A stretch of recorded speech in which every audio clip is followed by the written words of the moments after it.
Hi everyone, welcome back to your academy, that is Achievers Academy. This side Nisha Sharma. Hope you all are fine. So हम कर रहे हैं CTET के previous year paper. ये paper सभी के लिए इंपॉर्टेंट रहेंगे, चाहे वो एस्टेट देगा अपकमिंग, चाहे यूपी टेट, एमपी टेट, सारे टेट में ये क्वेश्चंस आपको जो है काम आने वाले हैं. तो आज हम 2024 का हिंदी पेडागोजी का पेपर डिस्कस कर रहे हैं, लेवल 2 का. ठीक है, लेवल 1 भी करेंगे, सारे करवाऊंगी मैं तुम्हें. 2020 से लेके 24 तक के तो सारे एटलीस्ट करवाऊंगी. देखिएगा, तो सबसे पहले तो ये पैसेज है. पैसेज को चलो लास्ट में देख लेंगे, पैसेज को तो वैसे जनरल हो जाता है. क्वेश्चंस देख लेते हैं. ठीक है, पहले तो दो पैसेज हैं. तो पैसेज तो आपको पता है, इनको मैं ना अलग से ही सिखाऊंगी आपको पैसेज को कैसे डील करना है आपको एग्जाम में. हम बेसिक क्वेश्चंस पिक कर लेते हैं. 2024 लेवल 2 का है ये हिंदी पेडागोजी डीएसएसबी जो टीजीटी पीजीटी हिंदी है उनको भी काम आएगी. तो फर्स्ट क्वेश्चन देखिएगा और मेरे साथ ट्राई करें हमेशा अपना आंसर्स करने की. फर्स्ट क्वेश्चन है, उपचारात्मक शिक्षण किसके लिए होता है? मतलब जो रेमेडियल टीचिंग होती है, उपचारात्मक शिक्षण होता है, वो किसके लिए होता है? ठीक है, उन अध्यापकों के लिए. ये कह रहा है उपचारात्मक शिक्षण किसके लिए होता है, मतलब रेमेडियल टीचिंग किसके लिए होती है. तो आपको पता है रेमेडियल टीचिंग होती क्या है. स्टूडेंट्स में कोई कमियां होती हैं तो उन कमियों को अध्यापक किस तरीके से दूर करता है, तो कमियों को दूर करने के लिए रेमेडियल टीचिंग की जाती है. तो ये किसके लिए हो रही है? कहीं ना कहीं दोनों से इंटरेक्ट है ये. ठीक है, तो उन अध्यापकों के लिए जिन्हें भाषा सीखने वाले कुछ विद्यार्थियों के लिए अपने शिक्षण में सुधार करने की जरूरत है, ऐसा बिल्कुल नहीं है भाई. उन शिक्षार्थियों और अध्यापकों के लिए जिन्हें अपने शिक्षण अधिगम युक्तियों को समझने और बदलने में सुधार करने की जरूरत है. उन शिक्षार्थियों और अध्यापकों के लिए जिन्हें अपने शिक्षण अधिगम युक्तियों में सुधार करने की लाने की जरूरत है. ठीक है, अगला देखते हैं. उन शिक्षार्थियों और अध्यापकों के लिए जो भाषा की परीक्षा में अधिक अंक लाना चाहते हैं. नहीं भाई, उन शिक्षार्थियों के लिए जिन्हें भाषा अधिगम में कुछ आयामों पर ध्यान देने की आवश्यकता है. बिल्कुल नहीं. तो आंसर क्या रहेगा भाई? आंसर रहेगा 2, उन शिक्षार्थियों और अध्यापकों के लिए.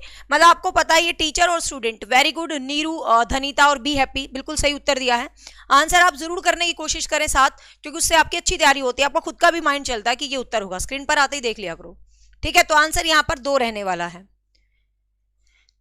नेक्स्ट देखिएगा, नेक्स्ट क्वेश्चन है, कक्षा 6 के शिक्षार्थी श्रेया अपने पिता के साथ स्थानांतरण के कारण पंजाब के जालंधर से, मतलब वो पंजाब में रहती थी. क्वेश्चन को समझते जाओ, सीटेट के क्वेश्चन में ही उसका उत्तर छुपा होता है हमेशा. ठीक है, तो वो क्या करती है भाई, पंजाब के जालंधर से, मतलब पंजाब में रहती थी, इसका मतलब भाई उसको पंजाबी भाषा अच्छे से आती होगी. तमिलनाडु के मदुरई जाती है. वो कहाँ चली जाती है? तमिलनाडु के मदुरई में चली जाती है. वह मातृभाषा के कारण पंजाबी जानती है. ठीक है, मतलब उसको पंजाबी अच्छे से आती थी. और अपने विद्यालय में द्वितीय भाषा के रूप में अंग्रेजी भी जानती है. और वो विद्यालय में सेकंड लैंग्वेज के रूप में अंग्रेजी को भी जानने लगी, मतलब अंग्रेजी को भी समझने लगी. लेकिन कैसे? द्वितीय भाषा के रूप में. ध्यान से समझते जाना है. द्वितीय भाषा के रूप में अंग्रेजी भी जानती है.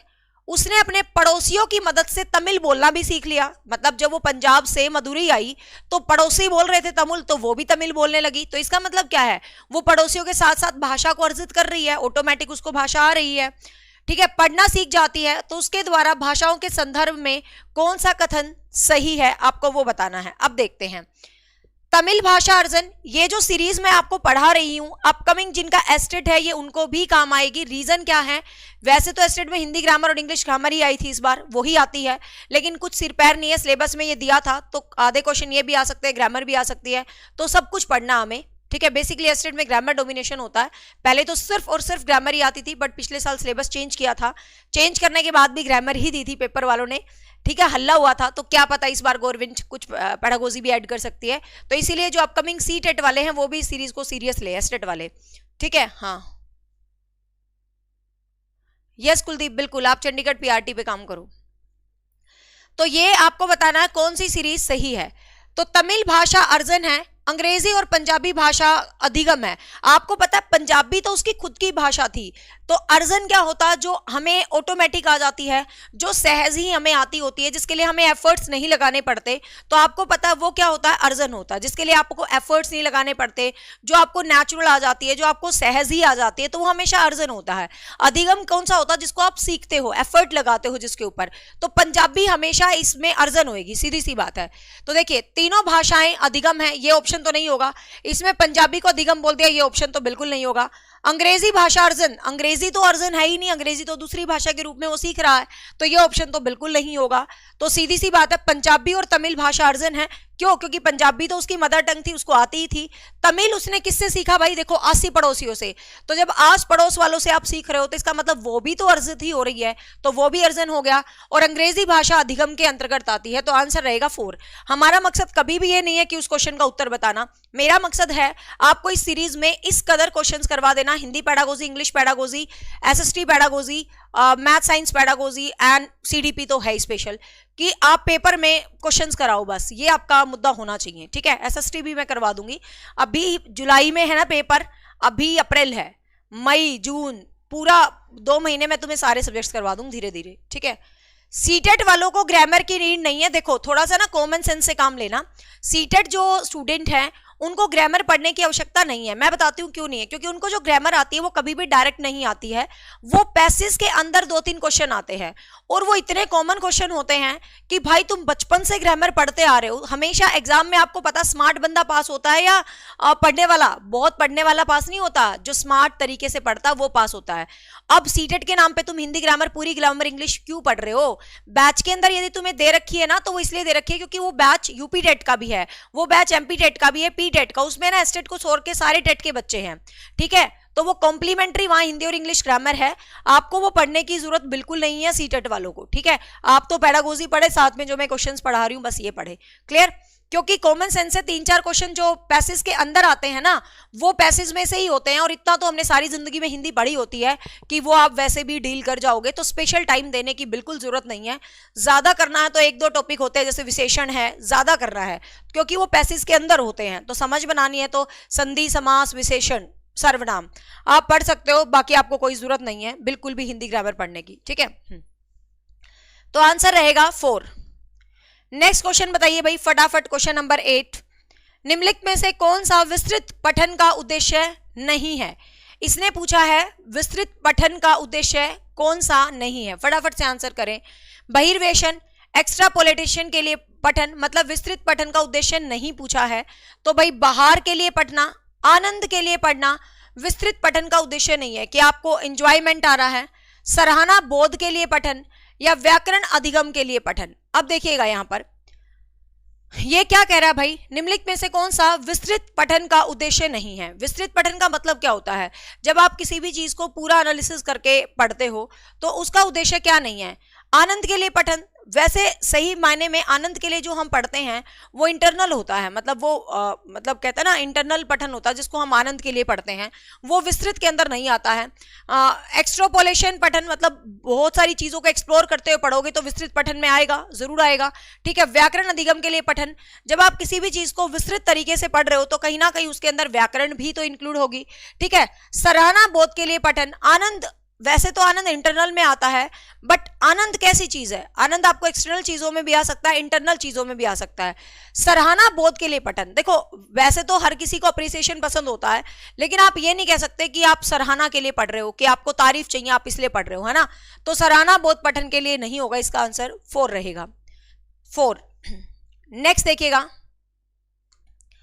शिक्षण की वह विधि जिसमें अध्यापक 4 विद्यार्थी विभिन्न भूमिकाओं के एक साथ सहयोगात्मक अधिगम समूह का गठन करते हैं, मतलब कोलैबोरेटिव लर्निंग कर रहे हैं, सहयोगात्मक अधिगम कर रहे हैं, कोलैबोरेशन के साथ लर्निंग कर रहे हैं।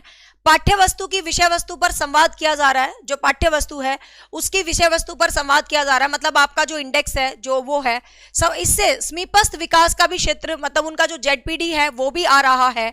परिमाणतः पठन सुधार, मतलब उनका पठन भी सुधार हो रहा है, तो इस विधि को आप क्या कहेंगे? ठीक है, तो इस विधि को आप मॉडल पठन कहेंगे, इस विधि को आप संरचनात्मक पठन कहेंगे, या इस विधि को आप क्या बोलेंगे? तो देखो क्लियर है स्टेटमेंट के अंदर कि एक शिक्षण विधि जिसमें अध्यापक और कुछ विद्यार्थियां पढ़ रहे हैं, तो ये मैंने बहुत बार बता रखी है, इसको हम बोलते हैं कोलैबोरेटिव लर्निंग।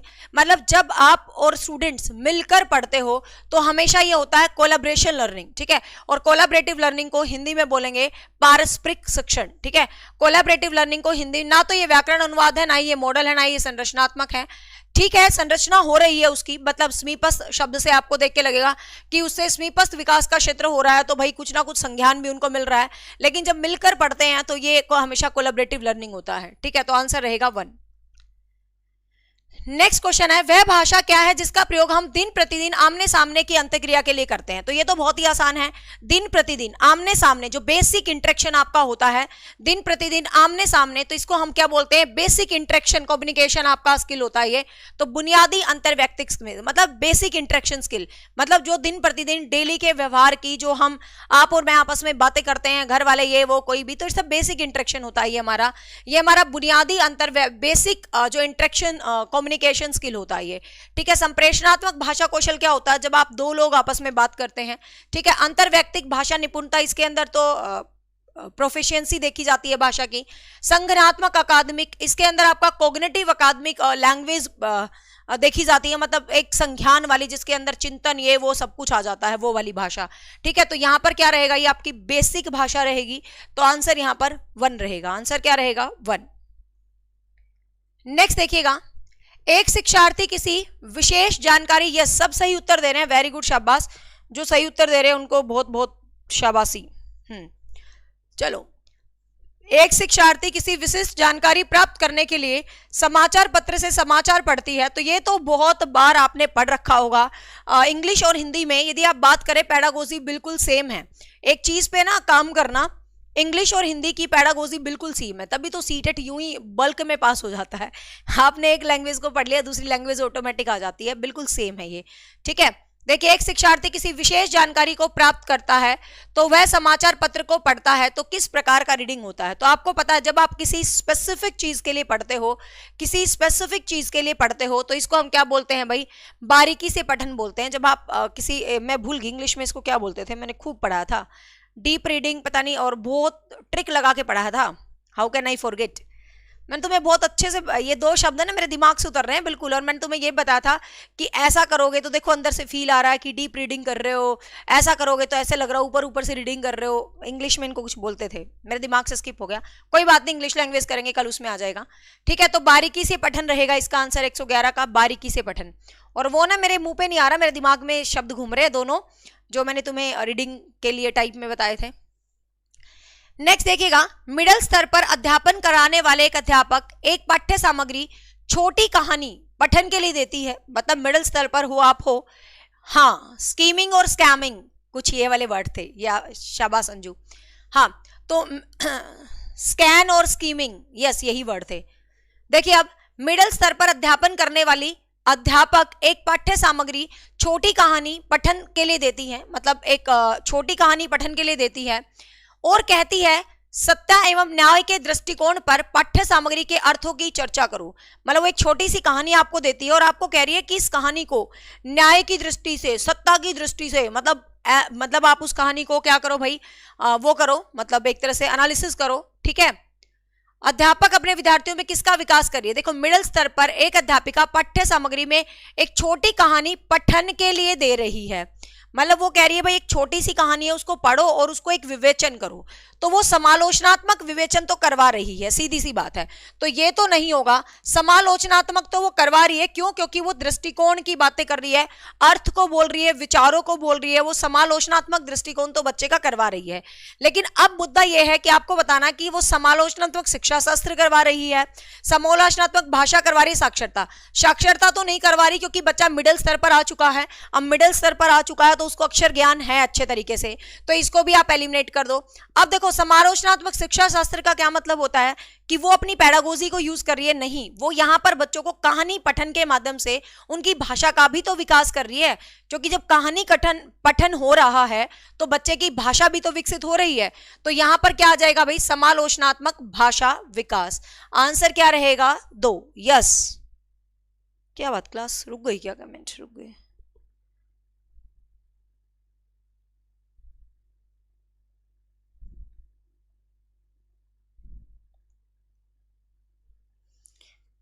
यस, ठीक है, शाबाश।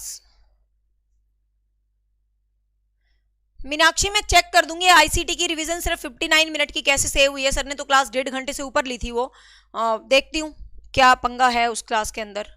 ठीक है, मैं चेक करवा दूंगी। नेक्स्ट है, व्याकरण के शिक्षण अधिगम में प्रक्रियात्मक ज्ञान क्या है? ये कह रहा है कि व्याकरण का जो शिक्षण अधिगम है उसके लिए जो फंक्शनल ज्ञान है, प्रक्रियात्मक ज्ञान है, वो क्या है? तो आपको पता फंक्शन क्या होता है? फंक्शनल नॉलेज हमेशा क्या होता है? When you come to know about the rules and regulations, तो रूल्स और रेगुलेशंस को जानना ही क्या होता है? फंक्शनल नॉलेज होती है। ठीक है, तो व्याकरणिक तत्वों के बारे में ज्ञान, व्याकरणिक तत्वों के नियमों के बारे में ज्ञान, संस्कृति को जानना या प्रश्नों को जानना। तो ध्यान रखना, जब भी फंक्शनल हो जाता है तो फंक्शनल हमेशा नियमों को जानने के लिए होता है। ठीक है, तो फंक्शनल हमेशा क्या होता है? नियमों को जानने के लिए होता है। तो आंसर यहां पर क्या रहेगा भाई? 2 रहेगा। ठीक है, आंसर यहां पर क्या रहने वाला है? 2 रहेगा है।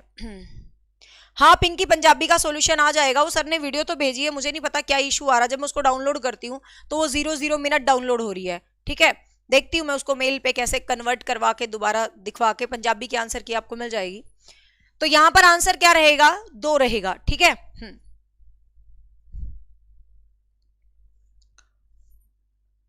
चलो नेक्स्ट देखते हैं। फटाफट बता दो, ये तो बहुत आसान क्वेश्चन है, बच्चे को पता होना चाहिए।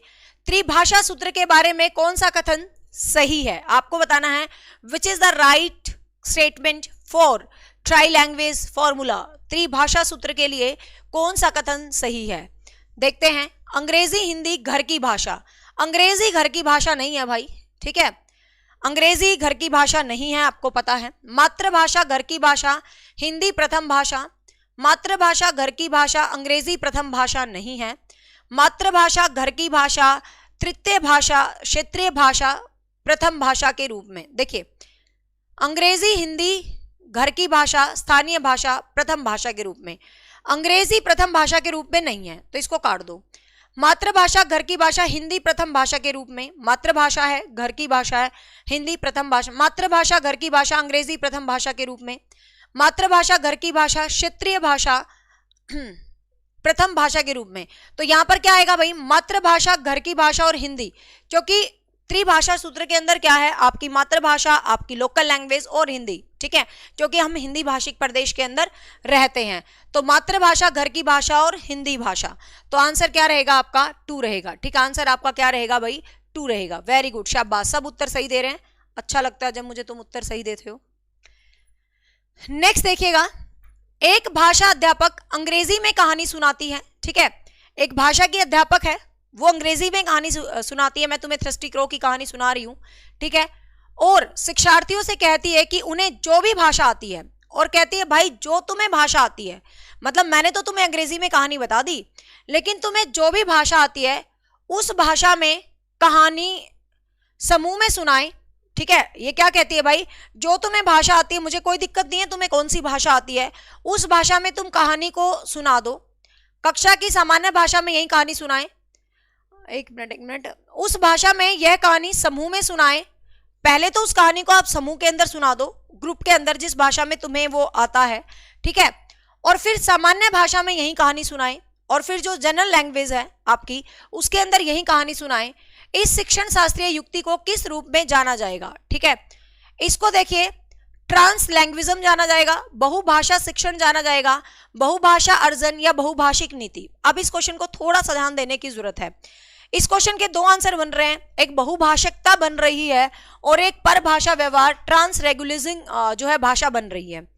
कैसे? ध्यान से समझिएगा 115 का आंसर, कि यदि ये क्वेश्चन यहां तक होता कि एक भाषा अध्यापक अंग्रेजी में कहती है और शिक्षार्थियों से कहती है कि तुम्हें जिस भाषा में कहानी सुनानी है तुम सुना दो, तो अलग अलग बच्चा अपनी अपनी अलग अलग भाषाओं को यूज कर रहा है, कोई दिक्कत नहीं था, बहुभाषिकता आ जाता। लेकिन इसने क्वेश्चन को बहुभाषिक नीति, ये 2 तो होंगे नहीं, लेकिन ये क्या कह रही है भाई? अलग अलग भाषा में कहानी तो सुना दो, फिर कक्षा में सारे मिलके उसको कहानी को फिर सामान्य भाषा में सुना दो। तो इसका मतलब ये क्या कर रहे हैं? इसका मतलब ये क्या कर रहे हैं? एक दूसरे की भाषा को एनालिसिस करके उसका इवैल्यूएशन कंक्लूजन करके फिर सामान्य लैंग्वेज में उसको सिखा रहे हैं। ठीक है, फिर ये क्या कर रहे हैं? सामान्य लैंग्वेज में उसको सिखा रहे हैं, तो ट्रांस लैंग्विज्म कर रहे हैं। ये मतलब एक दूसरे की भाषा को सुन रहे हैं, समझ रहे हैं, एनालिसिस कर रहे हैं, और फिर एक दूसरे की भाषा को जनरलाइज करके सुना रहे हैं, समझा रहे हैं। तो आंसर क्या रहेगा भाई? 4 रहेगा। नेक्स्ट देखिएगा, ये क्या लिखा? कोझिकोड के एक विशेष समुदाय में बोली जा रही मलयालम इसी स्थान में दूसरों के द्वारा बोली जा रही मलयालम से थोड़ी सी भिन्न है। मतलब एक एरिया है, ठीक है, इस एरिया में कोई मलयालम बोली जा रही है, वो इस एरिया में बोली जा रही मलयालम से थोड़ी सी अलग है। विशेष समुदाय द्वारा बोली जा रही मलयालम को किस रूप में जाना जाएगा? तो आपको पता है किसी भी विशेष समुदाय के द्वारा, किसी भी विशेष समुदाय के द्वारा यदि कोई बोली बोली जाती है, कोई विशेष समुदाय है यदि किसी बोली को बोलता है, मतलब कोई भी स्पेसिफिक एरिया है, तो आपको पता वो क्या होता है, वो उस समाज की पर्टिकुलर बोली होती है, वो उसका पर्टिकुलर कल्चर होता है, वो उसकी पर्टिकुलर क्षेत्रीय बोली होती है। आप ये नहीं कहेंगे कि दो भिन्न भिन्न भाषाएं हैं, नहीं, भाषा तो ये भी मलयालम है, ये भी मलयालम है। सामाजिक बोली दो प्रकार मलयालम के आप नहीं कहोगे भाई इस एरिया में मलयालम को ऐसे बोल रहे हैं, इस एरिया में ऐसे बोल रहे हैं, तो ये इनकी क्षेत्रीय लैंग्वेज है, ये इनकी लोकल डायलेक्ट है। तो ये हर जगह की क्या है भाई, अपनी अपनी लोकल डायलेक्ट है, ठीक है। तो हर जगह की अपनी अपनी एक लोकल डायलेक्ट है। मैं अलग बोल रही हूँ, पानीपत वाले अलग बोल रहे हैं, सोनीपत वाले अलग बोल रहे हैं, ये रेवाड़ी हिसार वाले जी जी जी करके बोलते हैं, हिसार वाले नहीं रेवाड़ी वाले, है ना, रेवाड़ी कोसली वाले, और रोहतक वाले तो यूं कति अखड़ बोलते हैं, और भिवानी वाले थोड़ा अलग बोलते हैं, और ये अंबाला वाली पानीपत वाली बेल्ट पे पंजाबी टच वाली बोलते हैं। तो मतलब सबकी अलग अलग भाषाएं हैं, सबकी अलग लोकल डायलेक्ट है, आपको पता ही है। 1 रहेगा। नेक्स्ट क्वेश्चन बताइएगा फटाफट।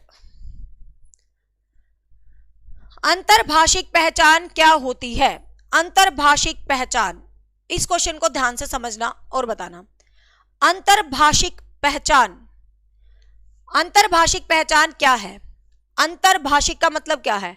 एक से ज्यादा भाषाएं, इंटरेक्शन हो रहा है। अंतर्भाषिक पहचान क्या है? शिक्षार्थी के निर्णय सहजात भाषा में कुछ और लक्ष्य भाषा में कुछ असमान होते हैं। मतलब आपके निर्णय, एक सेकेंड, कोई है, मैं गेट खोलूं, एक मिनट।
हाँ देखिएगा,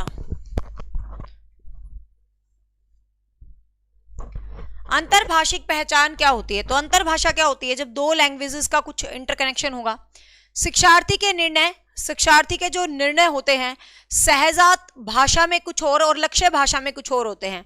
सहजात भाषा मतलब जो उसकी अपनी भाषा होती है, लक्ष्य भाषा जिसको वो एक तरह से उसकी ओरिएंटेड भाषा सीखता है, मतलब इस तरीके से, ठीक है। शिक्षार्थी का यह निर्णय कि सहजात भाषा का ज्ञान द्वितीय भाषा के अधिगम में अवरोध पैदा करता है। तो ऐसा नहीं होता, कोई भी एक भाषा किसी भी दूसरी भाषा में अवरोध नहीं पैदा करेगी, इस चीज का आप ध्यान रखना, ठीक है। शिक्षार्थी की यह समझ कि विभिन्न भाषाओं का अधिगम योग्यताओं का आधार सम आश्वासन होता है, मतलब एक भाषा कहीं ना कहीं दूसरी भाषा से लिंक्ड हो जाती है।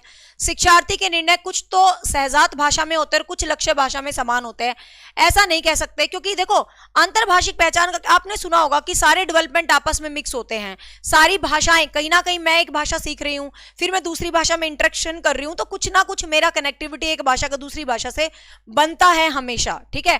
तो आंसर क्या रहेगा भाई? सी रहेगा कि शिक्षार्थी की यह समझ कि विभिन्न भाषाओं का अधिगम योग्यताओं के आधार पर सम आश्वासन देते हैं, मतलब सबकी अपनी एलिजिबिलिटी होती है लेकिन कहीं ना कहीं एक दूसरे से कनेक्ट होके हम भाषा को इजीली सीख पाते हैं। तो आंसर 3 रहेगा।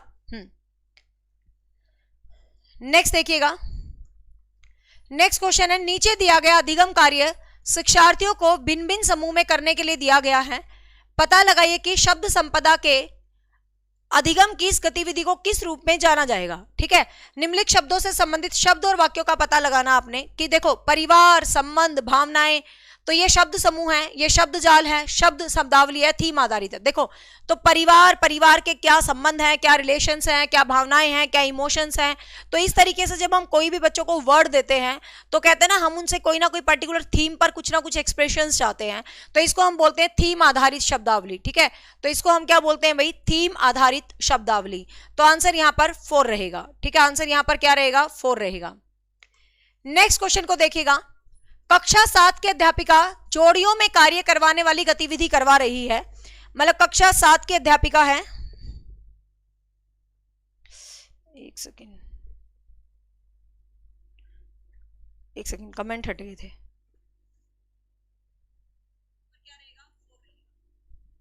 चल नहीं रहा क्या नेट? कक्षा 7 की अध्यापिका जोड़ियों में कार्य करवाने, ये क्या कह रहा है भाई, कक्षा 7 की अध्यापिका जो है वो जोड़ियों में कार्य करवाने वाली गतिविधियां करवा रही है। जोड़ियों में मतलब समझ रहे हो कि आपसे 2-3 बच्चों की आपस में जोड़ियां बना दी, लिंक बना दिया, तो जोड़ियों में कार्य करवा रही है जिसमें सभी जोड़ियों को 10 वाक्यों में कहानी पर काम करने के लिए देती है। भाई सारे पेयर्स 10-10 सेंटेंसेस लिखो, कोई कहानी बनानी है आपको। पहली जोड़ी, ध्यान से सुनिएगा आप इस क्वेश्चन को, पहली जोड़ी क्या करती है भाई, पहली जोड़ी पहला वाक्य पढ़ती है, मतलब मैंने एक वाक्य को पढ़ा और दूसरी जोड़ी ने उस वाक्य को लिख दिया। भाई मैंने उसको पढ़ा, दूसरी जोड़ी ने उस वाक्य को क्या कर दिया भाई, लिख दिया। और दूसरा जोड़ीदार वाक्य पढ़ रही है, फिर दूसरी जोड़ी ने पढ़ा, पहली जोड़ी ने उसको लिख दिया। तो इस प्रकार जोड़ीदार पूरी कहानी कर देती है। तो ये कहानी मूल रूप से क्या है, तो बहुत ही इजी है ये तो सबको पता है भाई, ये श्रुतलेख है क्योंकि सुन के लिखा जा रहा है। एक बंदा पढ़ रहा है, दूसरा उसको लिख रहा है, तो इसका मतलब वो एक पढ़ रहा है तो दूसरा उसको सुन के लिख रहा है, तो ये श्रुतलेख तो है 100%। ठीक है, अब बात है कि कैसा श्रुतलेख है। ये पारस्परिक लेखन है, ये पारस्परिक श्रुत लेखन है। पारस्परिक सुनना नहीं है, सिर्फ सुन के लिखा भी जा रहा है। पारस्परिक लेखन नहीं कहेंगे आप इसको, क्योंकि लेखन तो तब होता जब वो एक ने मतलब श्रुत लेख क्या होता है, श्रुत लेख आपने उसको सुना और फिर आपने उसको लिखा है। देखो एक जोड़ी ने उस सेंटेंस को बोला है, फिर दूसरी जोड़ी ने लिखा है। ठीक है, फिर एक जोड़ी ने बोला है, फिर दूसरी जोड़ी ने लिखा है, तो इसको पारस्परिक श्रुतलेख बोलेंगे। ठीक है, खाली लेखन नहीं बोलेंगे। खाली लेखन का मतलब लिखना होता है, आप देख के भी लिख सकते हो, कैसे भी लिख सकते हो, बट यहाँ पर क्लियर है स्टेटमेंट में, एक बोल रहा है दूसरा लिख रहा है। टीचर ने बोला, बच्चे ने लिखा, एक ही तो बात है, तो यहाँ पर आपस में बोला, तो श्रुतलेख जाएगा ये, तो आंसर सी रहेगा। नेक्स्ट है, निम्नलिखित में से कौन सा संकेत भाषा के बारे में सही नहीं है, which is not the right symbol for the language. Language के लिए सही सिंबल नहीं है, कौन सा नहीं है वो बताना है। संकेत भाषा प्राकृतिक भाषा होती है। संकेत भाषा कौन सी होती है, साइन लैंग्वेज। ठीक है, साइन लैंग्वेज आजकल बहुत ट्रेंड कर रही है भाई। साइन लैंग्वेज कौन सी होती है, जो आपको पता है कुछ इंसान जो बोल नहीं पाते हैं, सुन नहीं पाते हैं, तो आपने बहुत पहले DD1 पर समाचार आते थे ना मूक बधिरों के लिए, तो this is called the sign language. ठीक है, तो इसको हम क्या बोलते हैं, साइन लैंग्वेज बोलते हैं। जो मूक बधिरों वाली भाषा होती है तो इसको हम क्या बोलते हैं भाई, साइन लैंग्वेज बोलते हैं, आपको ध्यान रखना है। ठीक है, तो साइन लैंग्वेज के बारे में क्या सही है भाई, संकेत भाषा एक नेचुरल है, बिल्कुल नेचुरल है, क्योंकि जैसे हमारी भाषा है तो साइन लैंग्वेज भी एक नेचुरल भाषा है। साइन लैंग्वेज का अपना व्याकरण होता है, बिल्कुल होता है, उनके अपने सिंबल्स होते हैं, उनके अपनी लिपि, अपना समूह, अपना सब कुछ होता है, तो बिल्कुल उसका व्याकरण होता है भाई। संकेत भाषा का व्याकरण नहीं होता है। संकेत भाषा बहुत प्रकार की होती है, बिल्कुल। तो इसने पूछा कौन सा सही नहीं है, तो संकेत भाषा का व्याकरण नहीं होता, मतलब संकेत भाषा का व्याकरण होता है। तो ये तो स्टेटमेंट सही है और ये क्या है, गलत है। ठीक है, संकेत भाषा का व्याकरण नहीं होता ऐसे बोल रहे हैं, जबकि संकेत भाषा का तो व्याकरण होता है। ठीक है, तो ये थे हिंदी पेडागोजी के कुछ बेसिक क्वेश्चंस। ठीक है, अब मैं पैसेज भी आपको दिखा देती हूँ कि पैसेज किस तरीके से आया हुआ। ज्यादा घबराने की कोई जरूरत नहीं है, सीटेट में बहुत इजी सा पैसेज आता है। सीटेट पेपर सच में बहुत आसान आता है, सिर्फ क्या होता है वो टाइम मैनेज करके चलने वाला होता है। ठीक है, मैं तुम्हें सीटेट की SST के सब करवा दूंगी धीरे धीरे, क्वेश्चंस पेपर एंड सब कुछ। अब आप एक चीज ध्यान दो यार, ये इतना ज्यादा मजाक क्यों कर रहे हैं। देखो देखो इंग्लिश के अंदर सेम क्वेश्चन है, day to day language, same question English भाषा में दे दिया। ये देखो, learner to work in the story in the language is known to them common, ये मैं तुम्हें कल करवाऊंगी। ये देखो relationship, family, feeling, thematic, vocabulary करवा रहा है यहाँ पर, विच इज नॉट। यार ये इतना बड़ा धोखा क्यों कर रहा है ये? देखो यार एक मिनट, यहां पर लैंग्वेज टू इंग्लिश है, एक मिनट देखो ध्यान से देखना, ये लैंग्वेज 1 इंग्लिश है ना, इसके क्वेश्चन और जो मैंने अभी तुम्हें लैंग्वेज 1 हिंदी पढ़ाई है उसके क्वेश्चन सेम है मोस्टली। लेकिन आपको पता है कोई भी ऐसे नहीं भरेगा ना कि लैंग्वेज 1 हिंदी लैंग्वेज 1 इंग्लिश, ऐसे तो भरा ही नहीं जाएगा। एक लैंग्वेज हिंदी भरोगे, एक इंग्लिश, तो कहने का मतलब हिंदी इंग्लिश पढ़ा हुआ लगभग सेम सी ही है। आप एक को ढंग से, जब मैं दोनों को पढ़ाऊं ना, दोनों को बड़े ध्यान से सुना करो क्योंकि एक दूसरे से लिंक है। चलो अब पैसेज देख लेते हैं एक बार। पैसेज छोटा सा पैसेज है, थोड़ा सा स्पीडली आप पैसेज को पढ़ लो, ज्यादा बेहतर होगा। ठीक है, थोड़ा सा स्पीडली पैसेज को पढ़ लो, फटाफट रीड करते हैं ऐसे बच्चों की वो ऐसे फास्ट वाली रीडिंग। ठीक है, इच्छा से प्रेरित होकर लोग उन्नति के मार्ग पर चलने लग जाते हैं अपनी यात्रा के, मतलब मैं अपने एंगल से पढ़ रही हूँ, जैसे एज ए स्टूडेंट पढ़ रही हूँ फिलहाल, मैं इसको एज ए टीचर नहीं है। ठीक है, तो आप भी फटाफट इसको पढ़ो मेरे साथ एज ए स्टूडेंट। इच्छा से प्रेरित होकर लोग उन्नति के मार्ग पर चलने लगते हैं। कैसे करोगे पैसेज को? देखो जब आप पैसेज पढ़ रहे हो ना, ध्यान से मेरी बात सुनते चलना, यकीन मानिए आपको आधे क्वेश्चन पैसेज पढ़ते पढ़ते मिल जाएंगे। ठीक है, हाँ नेगेटिव का आंसर नेगेटिव आ गया, अंजू ठीक कह रहे हो। देखिएगा, हाँ नेगेटिव का आंसर नेगेटिव स्टेटमेंट ही होता है, नेगेटिव का आंसर नेगेटिव स्टेटमेंट ही होता है, सीधी सी बात है, क्योंकि जो पॉजिटिव है वो तो हो नहीं सकती, तो जो नेगेटिव क्वेश्चन है उसका आंसर भी नेगेटिव स्टेटमेंट ही होता है। ये एक शॉर्टकट है। देखो अब ध्यान से, इच्छा से प्रेरित होकर लोग उन्नति के मार्ग पर चलने लग जाते हैं। अब जब आप पैसेज को पढ़ते हो कुछ खास चीजें आए तो हाईलाइट करते चलना। अपनी यात्रा के आरंभ में वो प्रकृति में बाधा डालने वाली सैकड़ों व्यक्तिगत और सामाजिक खामियों का पता लगा लेते हैं। उन आदि मानव ने सुख प्राप्त करने के लिए अपनी सहज इच्छा से प्रेरित होकर, कुछ आदि मानव के लिए है ये पैसेज। ठीक है, सहज इच्छा से प्रेरित होकर उन खामियों के खिलाफ संघर्ष किया है। हालांकि प्रगति प्राप्त करने के लिए कोई व्यवस्थित तरीका उपलब्ध न होने के कारण बहुत कमजोर थे, मतलब उनके पास कोई पैटर्न नहीं थे, तरीके नहीं थे। मानव विकास त्रिपक्षीय होता है, यहां से क्वेश्चन बन सकता है, शायद देखते हैं, क्योंकि लिखा है क्लियर मानव विकास कैसा हो सकता है, पूछ सकते हैं, भौतिक, मानसिक और आध्यात्मिक। अपनी यात्रा के प्रारंभिक चरण में सुदूर अतीत के अंधेरे युग में मानव ने अकेले भौतिक और मानसिक क्षेत्रों में प्रगति की है। मानव संरचना में रूपात्मक परिवर्तन अब भी हो रहे हैं, मतलब धीरे धीरे चेंज हो रहे हैं और भविष्य में भी होते रहेंगे। मनुष्य भविष्य में ऐसे उल्लेखनीय परिवर्तनों से गुजरेगा, जो कि उल्लेखनीय परिवर्तन इन द सेंस की कुछ इंपॉर्टेंट चेंजेस से गुजरेगा, जो जीवन में लगभग अपरिचित होंगे, हमें पता भी नहीं होगा जीवन में ऐसे चेंजेस आएंगे। हम यह नहीं कह सकते कि उन आरंभिक मनुष्यों में वास्तव में कोई महत्वपूर्ण आध्यात्मिक प्रगति की थी। हालांकि मतलब इसका मतलब क्या, उन्होंने कोई आध्यात्मिक प्रगति नहीं की थी। देखो जब भी आप पैसेज को पढ़ते हो ना, जब भी आप पैसेज को पढ़ते हो, you will get many hints. अब पैसेज को पढ़ते पढ़ते मैंने कुछ हिंट्स पर काम किया है कि ये पैसेज कुछ मानव के खिलाफ है, ये पैसेज कुछ इच्छाओं से प्रेरित होने के लिए है, कुछ मेन चीजों को अंडरलाइन करते चलो। यकीन मानो जिन जिन चीजों को अंडरलाइन करोगे कहीं ना कहीं क्वेश्चन में कनेक्ट होंगी। ठीक है, मानव पक्ष कोई त्रिपक्षीय है। ठीक है, फिर ये क्या बोल रहा है, उल्लेखनीय परिवर्तनों से गुजरना पड़ेगा, ऐसे ऐसे शब्द यूनिक से जरूर मिलते हैं क्वेश्चन में, लगभग अपरिचित होंगे। तो भाई कह सकते हैं कि आरंभिक मनुष्य ने वास्तव में कोई महत्वपूर्ण, अब देखो मानव ने कोई महत्वपूर्ण आध्यात्मिक प्रगति नहीं की, पूछ सकता है भाई कैसी प्रगति नहीं की है। हालांकि उन्होंने जो भी उन्नति की है वह किसी तरह से भाई महत्वहीन नहीं है, बंदों ने उन्नति तो की है। अब देखते हैं इसमें क्या क्वेश्चन बन सकते हैं। अब आप कह रहे थे व्याकरण, अब व्याकरण का रोल यहां है, बस पैसेज के अंदर थोड़ी व्याकरण है, विशेष्य विशेषण का उदाहरण नहीं है। आपको सबको पता है विशेष्य विशेषण क्या होता है। विशेष्य क्या होता है, जब मैं तुम्हें ये पेपर्स करवाऊंगी इसी के बीच में आ जाएंगी छोटी छोटी व्याकरण। विशेषण विशेष्य क्या होता है, जैसे मैं कहूं चांद सा मुख, ठीक है, मुख कैसा है, चांद जैसा, तो जिस शब्द से तुलना की जाती है, जिस शब्द से तुलना की जाती है वो तो विशेषण होता है, और जिसकी तुलना की जाती है, सिंपल सी भाषा में कैसे याद करेंगे, विषय है जो जिसकी तुलना की जाती है वो विशेषण होता है। तो इस सेंटेंस के हिसाब से ही आपको विशेष्य विशेषण चेकआउट करना है। अब यहां पर क्या होता है, सेंटेंस के साथ साथ आपका बेसिक ज्ञान भी यहां पर काम आ जाता है। ठीक है, देखिएगा अंधेरा युग, युग कैसा है, अंधेरा, ये पैसेज के अंदर पहली लाइन में पढ़ा था अंधेरा युग वाला। मानव अस्तित्व, आध्यात्मिक दुनिया कैसी, आध्यात्मिक है, परिवर्तन कैसे हो रहे, रूपात्मक, तीनों वर्ड हमने पैसेज में पढ़े हैं, और मानव का अस्तित्व, ये दोनों शब्द हमने पैसेज में नहीं पढ़े हैं, तो इनका विशेष्य विशेषण का संबंध नहीं है। ठीक है, आंसर 2 रहेगा। यस, पेपर ऑफलाइन है, अब सीटेट का बीच में एक 2022 में हुआ था बस, तो मानव अस्तित्व आंसर रहेगा। अगला क्वेश्चन देखिए, उल्लेखनीय परिवर्तन से क्या समझते हो। अब आप देखो ये क्या बोला था कि जीवन में उल्लेखनीय, ये रहा, मनुष्य भविष्य में ऐसे उल्लेखनीय परिवर्तनों से गुजरेगा जो आज के लोगों के लिए लगभग अपरिचित होंगे। तो सोचो उल्लेखनीय परिवर्तित इस सेंटेंस के अकॉर्डिंग कैसा जा रहा है। आपको जब भी पैसेज करते हो अपनी भांजी नहीं मारना है, अपना दिमाग नहीं चलाना है कि उल्लेखनीय परिवर्तन ऐसे होते हैं, अपना दिमाग साइड में रख देना, पैसेज के अंदर जो बातें हैं according to that particular points you have to tick your answer. तो इस सेंटेंस के अनुसार देख लो भाई, मानसिक क्षेत्रों में प्रगति की है, मानव रचना में रूपांतरक परिवर्तन हुए हैं, भविष्य में होते रहेंगे, मनुष्य भविष्य में ऐसे उल्लेखनीय परिवर्तनों से गुजरेगा, भाई ऐसे परिवर्तनों से गुजरेगा जो आज के लोगों से लगभग अपरिचित होंगे। तो देखो क्या पुरस्कृत परिवर्तन, यहां रख के देख लो, मनुष्य भविष्य में पुरस्कृत परिवर्तन से गुजरेगा, गलत।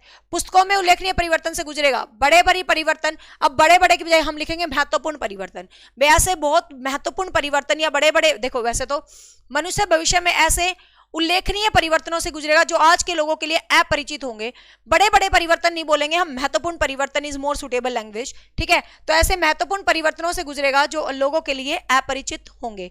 तो आंसर क्या रहेगा भाई, 1। नेक्स्ट देखिएगा, मानव के 3 पक्ष अभी अभी हमने पढ़े हैं, भौतिक, मानसिक और आध्यात्मिक, ठीक है, भौतिक, मानसिक और आध्यात्मिक। नेक्स्ट है, उन्नति प्राप्त करने के लिए आवश्यक है कि मनुष्य, उन्नति प्राप्त करने के लिए क्या है, अपनी कमियों को जान ले, संघर्ष रहे, अपने लक्ष्य की ओर चलता रहे, अपनी खूबियों को जान लो। देखो अब हमें अपने हिसाब से दिमाग नहीं चलाना है, हमें अपने हिसाब से दिमाग नहीं चलाना है कि उन्नति प्राप्त करने के लिए क्या होगा। देखो इस वाक्य में देखो उन्नति प्राप्त करने के लिए क्या होगा, क्योंकि हमारे लिए तो उन्नति प्राप्त करना क्या है, आप अपने लक्ष्य के लिए चलते रहो, उन्नति प्राप्त हो जाएगी आपको, ठीक है। अपनी कमियों को जान लो तो उनको दूर करोगे तो भी आपको उन्नति प्राप्त हो जाएगी, संघर्ष में रहोगे तो भी आपको उन्नति प्राप्त हो जाएगी, लेकिन विद्रोह तो नहीं करेंगे। अपनी खूबियों को जान लो, भाई आप में क्या कैलिबर है उसको बाहर निकालो, लेकिन हमें इस पर्टिकुलर सेंटेंस के हिसाब से चेकआउट करना, ठीक है। मैं सिखा रही हूँ इसलिए टाइम लगा रही हूँ, सीधा आंसर नहीं बताना, सीखना आपको। देखे उन्नति प्राप्त करने के लिए क्या आवश्यक है, तो या तो पाएगा अपनी कमियों को जानना या लक्ष्य की ओर चलना। सेंटेंस में देखो क्या है, ठीक है। अब सेंटेंस में देखो भाई कहां है, अपनी यात्रा के आरंभ में ही प्रगति में बाधा डालने वाली सैकड़ों व्यक्तिगत खामियों का पता लगाना है, खामियों का पता लगाना है। देखो लागे ना कि मनुष्य उन्नति के मार्ग पर चलते हैं और अपनी यात्रा के प्रारंभ में बाधा डालने वाली खामियों का पता लगाना है। तो इसका मतलब क्या है, अपनी कमियों का पता लगाना है, ठीक है ना। आदि मानव से प्राप्त इच्छा को प्रेरित होकर, तो इसका मतलब क्या है, अपनी कमियों का पता लगाना है। तो देखो अब यही लॉजिक होता है कि आप वाक्य के हिसाब से आंसर करेंगे, क्योंकि वैसे तो आंसर ये भी ठीक है भाई, लक्ष्य की ओर चलता रहे तेरे को उन्नति मिल जाएगी, लेकिन नहीं, अपना लॉजिक नहीं लगाना है, जो सेंटेंस के अंदर लाइन है वही पैसेज में करनी है। तो 1 रहेगा। अगला देखिएगा, प्रगति प्राप्त करने के लिए व्यवस्थित तरीका किसके पास नहीं था, तो आपको पता आदि मानव के पास नहीं था, बात कर रहे हैं आदि मानव की, तो आदि मानव के पास नहीं था। गद्यांश के आधार पर कहा जा सकता है कि परिवर्तन मानव जीवन का सत्य है, परिवर्तन तीव्र गति से होते हैं, परिवर्तन परिपक्वता को दिखाते हैं, परिवर्तन महत्वपूर्ण नहीं होते, परिवर्तन मानव जीवन का सत्य है या परिवर्तन तीव्र गति से होते हैं। सेम चीज है कि पैसेज में देखो आप, परिवर्तन मानव जीवन का सत्य है या परिवर्तन तीव्र गति से होते हैं। अब यहां पर जो सेंटेंस कहेगा आपको वैसे करना है, ठीक है। लोग प्रगति के अपनी इच्छा के आरंभ में होकर प्रगति में बाधा डालते हैं, सामाजिक खामियां, आदि मानव सुख प्राप्त करने की सहज इच्छा, संघर्ष है, हालांकि प्रगति प्राप्त करने के लिए कोई व्यवस्थित तरीका न होने के कारण वह बिल्कुल मानव त्रिपक्षीय है। यात्रा के आरंभिक चरण में सुदूर अंधेरा है, मानव को भौतिक क्षेत्रों में प्रगति की है, मानव संरचनात्मक परिवर्तन अब भी हो रहे हैं और भविष्य में भी होते रहेंगे, मनुष्य जीवन में उल्लेखनीय परिवर्तन से गुजरेगा।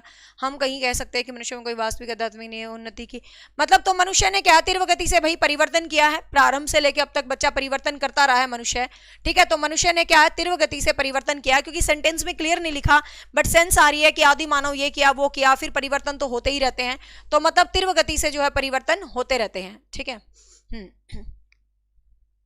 वैसे परिवर्तन मानव जीवन का सत्य है, ये भी ठीक है। अब इसका ऑफिशियल आंसर की में क्या था, क्योंकि मेरे पास ऑफिशियल आंसर की नहीं है इसकी, एक मिनट। गद्यांश के आधार पर, क्योंकि यहां पर इसने ये स्टेटमेंट तो लिखी ही नहीं कहीं परिवर्तन तीव्र गति से हो सकते हैं, तो परिवर्तन मानव जीवन का सत्य है भाई, जैसे आदि मानव से लेके आज तक परिवर्तन हो रहा है, भविष्य में भी परिवर्तन होता रहेगा, ठीक है। तो इसका यदि आप लोगों ने चेक की है ऑफिशियल आंसर की, तो क्या डाला हुआ आंसर, परिवर्तन मानव जीवन का सत्य है, क्योंकि परिवर्तन होता रहा है।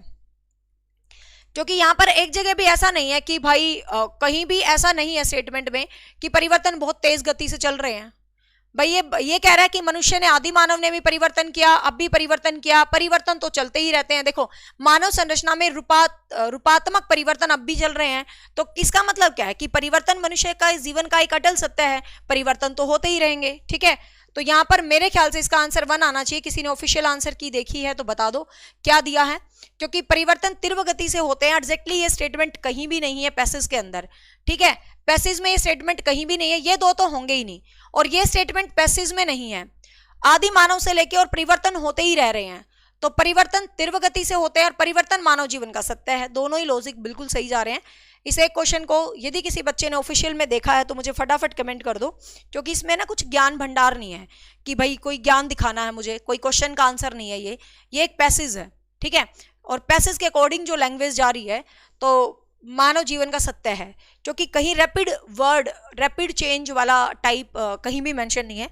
तो किसी ने ऑफिशियल आंसर की देखी है तो बिल्कुल आप बता सकते हो, बट कहीं लॉजिक यही जा रहा है परिवर्तन तीव्र गति से हो रहे हैं भाई, मानव से लेकर रूपांतरक रूप से परिवर्तन होते जा रहे हैं, तो मुझे लग रहा है परिवर्तन मानव जीवन का सत्य है। ठीक है, क्योंकि एक ऐसा क्वेश्चन है जिसपे ज्ञान नहीं जानना हमें, क्योंकि ये नहीं है कि मैंने कोई क्वेश्चन आपको समझाना है, ऑप्शन एलिमिनेट करने हैं, ये पैसेज है, तो अकॉर्डिंग टू पैसेज इसका 1 जा रहा है। ठीक है, नेक्स्ट है मानव शब्द में किस प्रत्यय और उपसर्ग का प्रयोग संदेह है, तो मानवीय। ठीक है, तो मानवीय य जो है प्रत्यय ये संबंध है। ठीक है, मानव इसमें उपसर्ग लग सकता है, मानवीय क्या है इसमें प्रत्यय लग सकता है। ठीक है, तो इ और ए, तो यहां पर 4 रहेगा आंसर, तो ये हिंदी होगी एक तरह से, मतलब क्या है ग्रामर हो गई। ठीक है भाई,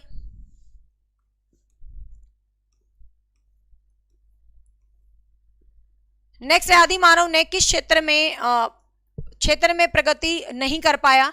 आदि मानव भौतिक क्षेत्र में तो प्रगति कर पाया है, लेकिन आध्यात्मिक क्षेत्र में प्रगति नहीं कर पाया है, ये स्टेटमेंट में दिया हुआ था। अध्यात्म शब्द में एक प्रत्यय लगाने से आध्यात्मिक बनता है। ठीक है, अध्यात्मक शब्द में एक प्रत्यय लगाने से क्या बनता है भाई, आध्यात्मिक बन जाता है। ठीक है, तो ये था आपका पेपर, एंड होप सो आपको बिल्कुल अच्छे से कॉन्सेप्ट क्लियर हो गया। मैंने आपको क्वेश्चंस पैसेज भी करना बता दिया है बिल्कुल अच्छे तरीके से। ठीक है, बहुत इजीली आप पेपर को डील कर सकते हो, कोई टेंशन नहीं है। बाकी किसी दिन और भी मैं तरीके से आपको पैसेज करने सिखा दूंगी, बट ये ऑटोमेटिक जब हम पेपर्स करेंगे तो किसी दिन पैसेज का क्या है, एक ऑन द स्पॉट आपको पैसेज अपना दिमाग लगा के करना होता है। ठीक है, तो सिर्फ जैसे 2-2 पैसेज होंगे, ऐसे इंग्लिश में ऐसे हिंदी में, तो हम एक पैसेज किसी दिन ले लेंगे। पैसेज डेली बेस पे नहीं लेंगे, किसी दिन पोइट्री का ले लिया, किसी दिन गद्यांश वाला ले लिया। इससे क्या आपको पैसेज करने की एक समझ विकसित हो जाएगी, जैसे आज हमने किया है। ठीक है, तो ये चीज है। क्लियर भाई, तो bye bye, hope so you love this series. अभी ये सीरीज हमने शुरू की है, मैंने प्लेलिस्ट बना दी है सीटेट प्रीवियस ईयर पेपर के हिसाब से। ठीक है, तो सीटेट प्रीवियस ईयर पेपर के हिसाब से मैंने सीरीज जो है आपकी बना दी है। सो होप सो आपको इंटरेस्ट आता होगा। यदि आपको इंटरेस्ट आता है तो मुझे बताना बिल्कुल ना भूलें, कमेंट करना बिल्कुल मत भूला करो वीडियो पे, जो बच्चे बाद में भी देखते हैं कि या आपको सीरीज से सीखने को मिल रहा है। साथ में अपने साथी दोस्तों के साथ शेयर जरूर किया करो वीडियो को, क्योंकि आपको पता है सीटेट मैं सोच रही थी जब पीजीटी पे आएगा तभी पढ़ाना शुरू करूंगी, क्योंकि पीजीटी हमारा स्पेशलाइजेशन है, बट मुझे लगा नहीं अभी से कर देते हैं। सीटेट की बहुत बच्चों की डिमांड है, CTET, UP TET, MP TET, REET, तो एसटेट के साथ साथ ये भी जरूरी चीज़ है ना। हाँ, ये भी अपने ही बालक है सारे। चलो भाई, बाय बाय, टेक केयर। शाम को 9 बजे मिलते हैं चंडीगढ़ और डीएसएसबी सीरीज के साथ। Bye bye, take care.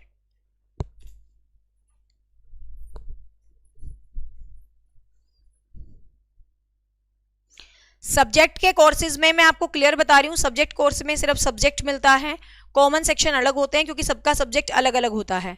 लेकिन जो सीटेट बैच है उसके अंदर आपको सब्जेक्ट और कॉमन दोनों मिलेगा। सीटेट बैच का मतलब उसमें आपको हिस्ट्री, ज्योग्राफी, पॉलिटी भी मिलेगी, साथ में आपको साइकोलॉजी, हिंदी, इंग्लिश भी मिलेगी।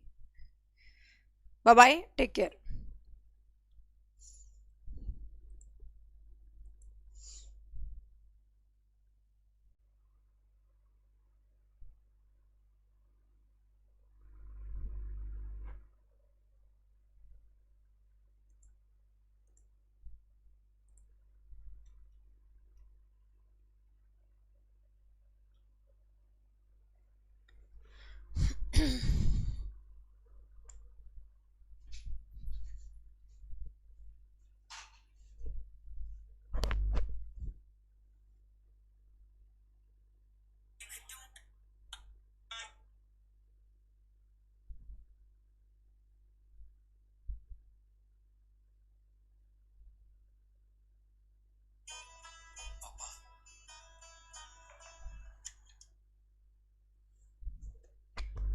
Hello everyone, welcome back to your academy, that is Achievers Academy. This side Nisha Sharma. Hope you all are fine.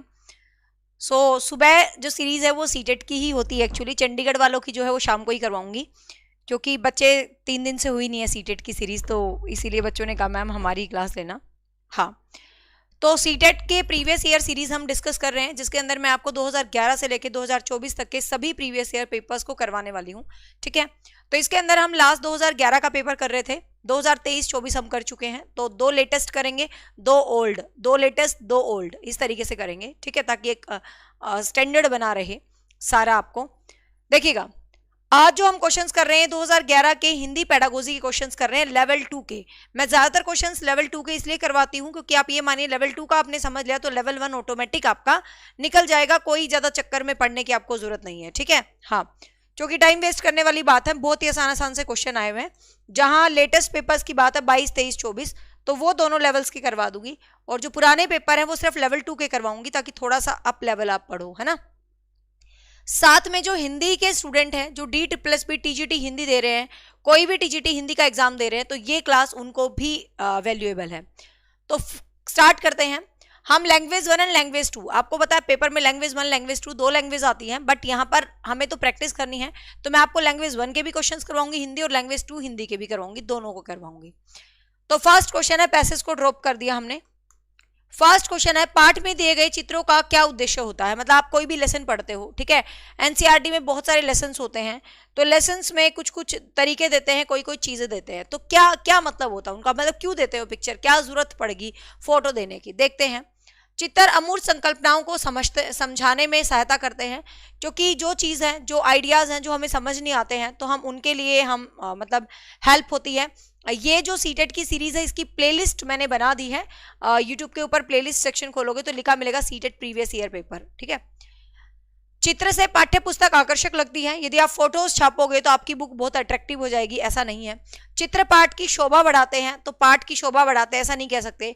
पाठ्य पुस्तक में चित्र देने का एक ट्रेंड है, एक प्रचलन है, तो ट्रेंड को फॉलो करते हैं, ऐसा कुछ नहीं है. आपको पता है चित्र से क्या होता है, कुछ कॉन्सेप्ट है, कोई चीज है आपको समझ नहीं आ रही है, उसको फोटो दिखा देते हैं, तो वो चीज भली भांति आपको समझ में आ जाती है. तो आंसर रहेगा 1. नेक्स्ट है, भाषा के अभिव्यक्तात्मक कौशल्स हैं. अभिव्यक्तात्मक और एक ग्रहित. भाषा की यदि मैं बात करूं तो 2 कौशल होते हैं, एक अभिव्यक्तात्मक और एक ग्रहित. ठीक है, एक अभिव्यक्तात्मक कौशल होता है और एक क्या होता है, ग्रहित कौशल होता है. ठीक है, एक अभिव्यक्तात्मक और एक ग्रहित क्या है, दोनों को समझते हैं. आपको पता है सबको भाषा के 4 कौशल होते हैं, सुनना, बोलना, पढ़ना, मतलब listening, speaking and reading, writing. ठीक है, लिसनिंग, स्पीकिंग, रीडिंग, राइटिंग. मतलब लिसनिंग सुनना, ठीक है, बोलना, रीडिंग मतलब पढ़ना, और राइटिंग मीन्स लिखना. तो आई थिंक सब बच्चों को ये मोस्टली पता ही है कि भाषा के 4 कौशल होते हैं. अब बात कर लेते हैं इन भाषा के 4 कौशल्स में से 2 अभिव्यक्तात्मक होते हैं. अभिव्यक्ति का मतलब क्या होता है, अभिव्यक्ति का मतलब होता है जिससे हम अपनी बात को प्रोड्यूस करते हैं, जिससे हम अपनी बात को बाहर निकालते हैं, जिससे हम लोगों के सामने उस बात को प्रस्तुत करते हैं. रटने की जरूरत नहीं है. देखो, अभिव्यक्ति का मतलब क्या होता है, जिससे आप अपनी बातों को बाहर निकाल रहे हो. अब मैं अपनी बात कैसे बाहर निकाल रही हूँ, सोचो. या तो मैंने लिख दिया बोर्ड के ऊपर, ठीक है, आपने उसको पढ़ लिया, या मैंने बोल दिया, बस. रटने की जरूरत नहीं है. लिखना और बोलना, ठीक है, लिखना और बोलना. तो बोलना और लिखना, तो ये क्या कैसे हो जाएंगे भाई, अभिव्यक्तात्मक, क्योंकि मैं इसे अभिव्यक्ति करती हूँ. दूसरा है ग्रहित. अब ग्रहण करना क्या होता है, ग्रहण करना होता है रिसीव करना. अब आप कैसे ग्रहण कर रहे हो, या तो मुझे सुन रहे हो आप सब लोग, ठीक है, या तो पढ़ रहे हो बोर्ड से. तो पढ़ना और सुनना ये क्या होता है, रिसेप्टिव. या तो आप बुक से पढ़ोगे या टीचर को सुनोगे. तो सुनना और पढ़ना, तो ये तो क्या होते हैं, आपको ध्यान रखना है, रिसेप्टिव स्किल्स होते हैं, जिसको हिंदी में ग्रहित कौशल बोलते हैं. और बोलना और लिखना ये अभिव्यक्तात्मक होते हैं, जिसको इंग्लिश में हम प्रोडक्टिव स्किल्स बोलते हैं. नेक्स्ट देखिएगा, प्राथमिक स्तर पर कौन सा भाषा शिक्षण का उद्देश्य नहीं है. मतलब प्राथमिक स्तर पर भाषा सिखाई जा रही है, तो भाषा के बाकी उद्देश्य हैं, मतलब बाकी भाषा सिखाने में वैल्यूएबल है, बट ये पॉइंट है जो भाषा सिखाने में वैल्यूएबल नहीं है. तो ये क्या पॉइंट है, देखते हैं. विभिन्न संदर्भों में भाषा का प्रभावी प्रयोग करना, मतलब जितने भी कॉन्टेक्स्ट हैं, मतलब आपको किस कॉन्टेक्स्ट में भाषा को कैसे प्रयोग करना, बिल्कुल भाई बच्चों को सिखाना चाहिए कि किस कॉन्टेक्स्ट में कैसे भाषा प्रयोग करनी चाहिए, बड़ों के आगे कैसे करनी चाहिए, छोटों के आगे कैसे करनी चाहिए, समाज में कैसी करनी चाहिए, बिल्कुल ठीक है. तो ये आपको पता होना चाहिए. फिर स्पष्टता एवं आत्मविश्वास के साथ अपनी बात करना, मतलब क्लैरिटी के साथ और कॉन्फिडेंस के साथ बच्चे बोलें, तो ये भी बहुत जरूरी है भाषा कौशल के अंदर। वर्णमाला को क्रम से कंटेस्ट करना, मतलब जो वर्णमाला होती है उसको आप सीक्वेंस में पूरी याद कर लो। ध्वनि संकेत चिन्हों का संबंध बनाना, बच्चों को बताना कि ये साउंड है, इसका ये सिंबल है। अब देखिए प्राथमिक शिक्षा, प्राथमिक लेवल पर बोल रहा है, तो प्राथमिक लेवल देखो क्लैरिटी होनी चाहिए। विभिन्न संदर्भों में भाषा का प्रभावी प्रयोग, वर्णमाला को क्रम से कंटेस्ट करना। ये कह रहा है कि प्राथमिक स्तर पर कौन सा भाषा शिक्षण का उद्देश्य है, नहीं है। मतलब प्राथमिक शिक्षण पर आपको पॉलिटिकल की क्लास आज ही आएगी, क्लास नंबर 3 रिवीजन की, ठीक है। एक्चुअली सीटेट की पीछे 3 दिन से क्लास नहीं हुई थी और बहुत सारे कमेंट आए हुए थे बच्चों के कि मैम चंडीगढ़ की तो आप रात को भी रिवाइज करवाते हो और हम 3 दिन से वेट कर रहे हैं सीटेट की क्लास। ऐसे मत करो, जो सीटेट की क्लास का टाइम है सीटेट की लो, तो इसीलिए मैं ये ले रही हूँ। पॉलिटिकल की क्लास आज की ही डेट में होगी, दुनिया इधर से उधर हो जाए, आज की डेट में क्लास होगी, टेंशन लेने की जरूरत नहीं है, ठीक है, और बढ़िया क्लास होगी। अब देखिएगा प्राथमिक स्तर पर हम बात करें तो प्राथमिक स्तर के बच्चों को आप ये भी सिखाओगे कि आत्मविश्वास से बोलो। प्राथमिक स्तर के बच्चों को आप ये भी सिखाओगे कि वर्णमाला को याद कर लो बेटा, वर्णमाला का तुम्हें पता होना चाहिए क्या ख ग घ है, क्योंकि प्राथमिक स्तर पर वर्णमाला याद करवाई जाती है बच्चों को। ध्वनि संकेत भी बच्चों को हम सिखाते हैं, लेकिन देखो विभिन्न संदर्भों में भाषा का प्रभावी प्रयोग करना। अब ध्यान से समझिएगा, यहाँ पर एक शब्द है विभिन्न संदर्भ। विभिन्न संदर्भ का क्या मतलब है कि जितने भी अलग अलग संदर्भ हैं, मतलब विभिन्न संदर्भ मतलब समाज में अलग अलग तरीके से, तो विभिन्न संदर्भों में जो भाषा का प्रयोग है बेसिकली वो माध्यमिक स्तर पर हम ज्यादा सिखाते हैं, ठीक है। बेसिक तो ये चारों ही ऑप्शन वैसे तो मतलब प्रायोरिटी बेसिस पे देखें तो चारों ही ऑप्शन बिल्कुल पॉजिटिव से ही हैं। भाई बच्चों को भाषा के संदर्भ में भाषा भी सिखानी चाहिए, स्पष्टता और आत्मविश्वास के साथ अपनी बात को भी कहना चाहिए, वर्णमाला को क्रम से कंटेस्ट भाई क्या है ये तो बच्चों को प्राथमिक स्तर पर हम याद करवाएंगे ही करवाएंगे। वैसे तो ये सारे ही ऑप्शन बिल्कुल इसके सूटेबल से ही हैं, बट बात आती है यार हम किसको बाहर निकालें, तो प्राथमिक स्तर लिख दिया तो विभिन्न संदर्भों पर भाषा का प्रयोग करना बच्चा माध्यमिक स्तर पर सीखता है ज्यादा। विभिन्न संदर्भ मतलब हर तरीके का संदर्भ, चाहे वो सोसाइटी है, पब्लिक है, स्पीकिंग आर्ट है, वट एवर इट इज, तो फिर हम एलिमिनेट कर देंगे प्राथमिक स्तर पर एक हो, ठीक है। बाकी तो प्राथमिक स्तर पर जरूरी है, ध्वनि संकेत भी पता होना चाहिए, वर्णमाला को याद भी करेगा, स्पष्ट भी होना चाहिए, तो 1 रह जाएगा, ठीक है। यही क्वेश्चन यदि माध्यमिक स्तर पर आता, पूर्व मतलब उस पे आ जाता उच्च प्राथमिक पर, तो इसका आंसर फिर 3 हो जाता, ठीक है। सेम क्वेश्चन उच्च प्राथमिक पर आ जाता कि उच्च प्राथमिक स्तर पर भाषा के संदर्भ में क्या सही नहीं है, तो इसका आंसर 3 हो जाता, 3 हो जाता, ठीक है। हाँ, क्योंकि बच्चा भाषा का प्रभावी उपयोग से बच्चे को कोई लेना देना नहीं है, ठीक है। हाँ, यस भव्य, शाबाश, हाँ आपका आंसर सही था, भव्या या भव्य जो भी लिखा आपने। नेक्स्ट है उपचारात्मक शिक्षण की सफलता निर्भर करती है। उपचारात्मक शिक्षण की सफलता किस पर निर्भर करती है? अगेन मैं एक बात बोलना चाहूंगी, सीटेट के लिए ज्यादा पैनिक होने की जरूरत नहीं है। जो मेरा कंटेंट है वो आप पढ़ रहे हो, कंटेंट के बाहर सिर्फ आप ये क्वेश्चंस कर लो जो मैं आपको सीरीज करवाऊंगी टिल जून, बहुत हो जाएगा, ठीक है। देखिए उपचारात्मक शिक्षण की सफलता निर्भर करती है, किस पर निर्भर करती है? तो उपचारात्मक शिक्षण आपको पता जिसमें बच्चे की कमियों को दूर किया जाता है, डेट इज रेमेडियल टीचिंग। तो रेमेडियल टीचिंग की सफलता निर्भर करती है किस पे? उपचारात्मक शिक्षण की सामग्री पर, मतलब जो रेमेडियल टीचिंग के लिए आपने सामग्री ली है ये उस पर निर्भर करती है। भाषिक नियमों के ज्ञान पर, भाषा के बहुत सारे ज्ञान बच्चे को दे रहे हो। समय व अवधि पर, मतलब किस समय पर क्या काम किया जाना चाहिए उस पर ये होती है। समस्याओं के कारणों को सही पहचान करने पर। देखिए अब उपचार आप कैसे करोगे? उपचार तभी तो करोगे जब आपकी कमी पता होगी। अब आपका कोई भी XYZ डॉक्टर है, आप कहते हो सर मेरे को ये प्रॉब्लम है, अरे प्रॉब्लम बताओगे तभी तो वो उपचार करेगा, प्रॉब्लम ही नहीं बताओगे तो उपचार कैसे करेगा? तो इसका मतलब आपको समस्याओं के कारणों का सही ज्ञान होगा। क्वेश्चन इस तरीके से भी आ जाता है कि उपचारात्मक शिक्षण की सफलता किस पर निर्भर होती है? तो किस पर निर्भर होती है? निदानात्मक शिक्षण पर, ठीक है। जितने आपको रीजंस बेटर पता होंगे उतना ही आप उसका उपचार बेटर कर सकोगे। जितना आपको पता होगा कि मेरी किस सब्जेक्ट में कमी है, मैं क्या पढ़ रहा हूँ, कितना मुझे और पढ़ना है, तो उतना क्या कर पाओगे भाई आप, उतना ही आप बेटर परफॉर्म कर पाओगे जब आप अपनी कमियों को दूर कर लेते हैं, ठीक है। तो आंसर डी रहेगा। नेक्स्ट देखिएगा, भाषा कौशलों के संदर्भ में कौन सा कथन उचित है? भाषा कौशल मतलब यही listening, speaking, reading and writing. तो भाषा कौशल के लिए कौन सा सही है बताना है। भाषा कौशलों के विकास में अभ्यास की अपेक्षा भाषिक नियमों का ज्ञान जरूरी है। मतलब ये कह रहा है कि बहुत सारे नियम आपको पता होना चाहिए, भाषा के बहुत सारे रूल आपको पता होना चाहिए। जितने रूल्स आपको पता होगी उतना ही आप क्या करेंगे, बेटर रूप से आपके स्किल्स एनहांस होंगे, ठीक है। तो बहुत भाषा कौशलों के संदर्भ में कौन सा कथन उचित है? भाई आपको बहुत सारे रूल्स का पता होना चाहिए, तो ऐसा नहीं कह सकते। आगे देखते हैं एक बार। विद्यालय में केवल पढ़ना लिखना कौशलों पर बल देना चाहिए, मतलब स्कूल के अंदर पढ़ने लिखने कौशल पर बल दे कि भाई पढ़ो लिखो बस, और तुम्हें कोई मतलब नहीं है, तुम्हारा काम है बस पढ़ना लिखना। तो आगे देखते हैं, पढ़ना और लिखने के अलावा और भी तो होना चाहिए भाई। केवल बच्चा सुनने और बोलने पढ़ने लिखने को कौशल को क्रम से ही सीखते हैं, तो speaking listening reading and writing कौशल क्रम से सीखते हैं। आगे देखते हैं, भाषा के चारों कौशल परस्पर अंत संबंधित होते हैं। देखो वैसे तो सीक्वेंस भी आती है, listening speaking and reading writing, बच्चा सीक्वेंस में भी सीखता है, उसमें कोई डाउट नहीं है, बट फिर भी ठीक है, हाँ बच्चा सीक्वेंस में भी सीखता है, बट इसमें कोई डाउट नहीं है कि अब बात आती है कि बच्चा भाषा के कौशलों को क्रम से सीखता है, तो ये ऑप्शन भी सही है, ध्यान से सुनना।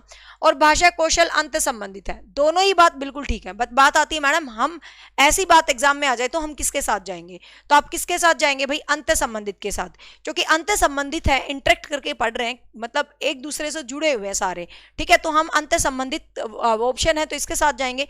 मान लो ये ऑप्शन नहीं होता तो हम इसके साथ भी जा सकते हैं कि भाषा को स्किल्स को हम इस तरीके से पढ़ते हैं, लेकिन आपको पता कई बार जरूरत के हिसाब से कौशल इधर उधर हो सकता है उनका सीक्वेंस, इसीलिए हम हमेशा अंत संबंधित ऑप्शन है तो उसको चूज करेंगे। तो आंसर क्या रहेगा इस क्वेश्चन का, डी रहेगा। नेक्स्ट क्वेश्चन देखिए, एक बहुसांस्कृतिक कक्षा में आप एक भाषा शिक्षक के रूप में किस बात को अधिक महत्व देते हैं।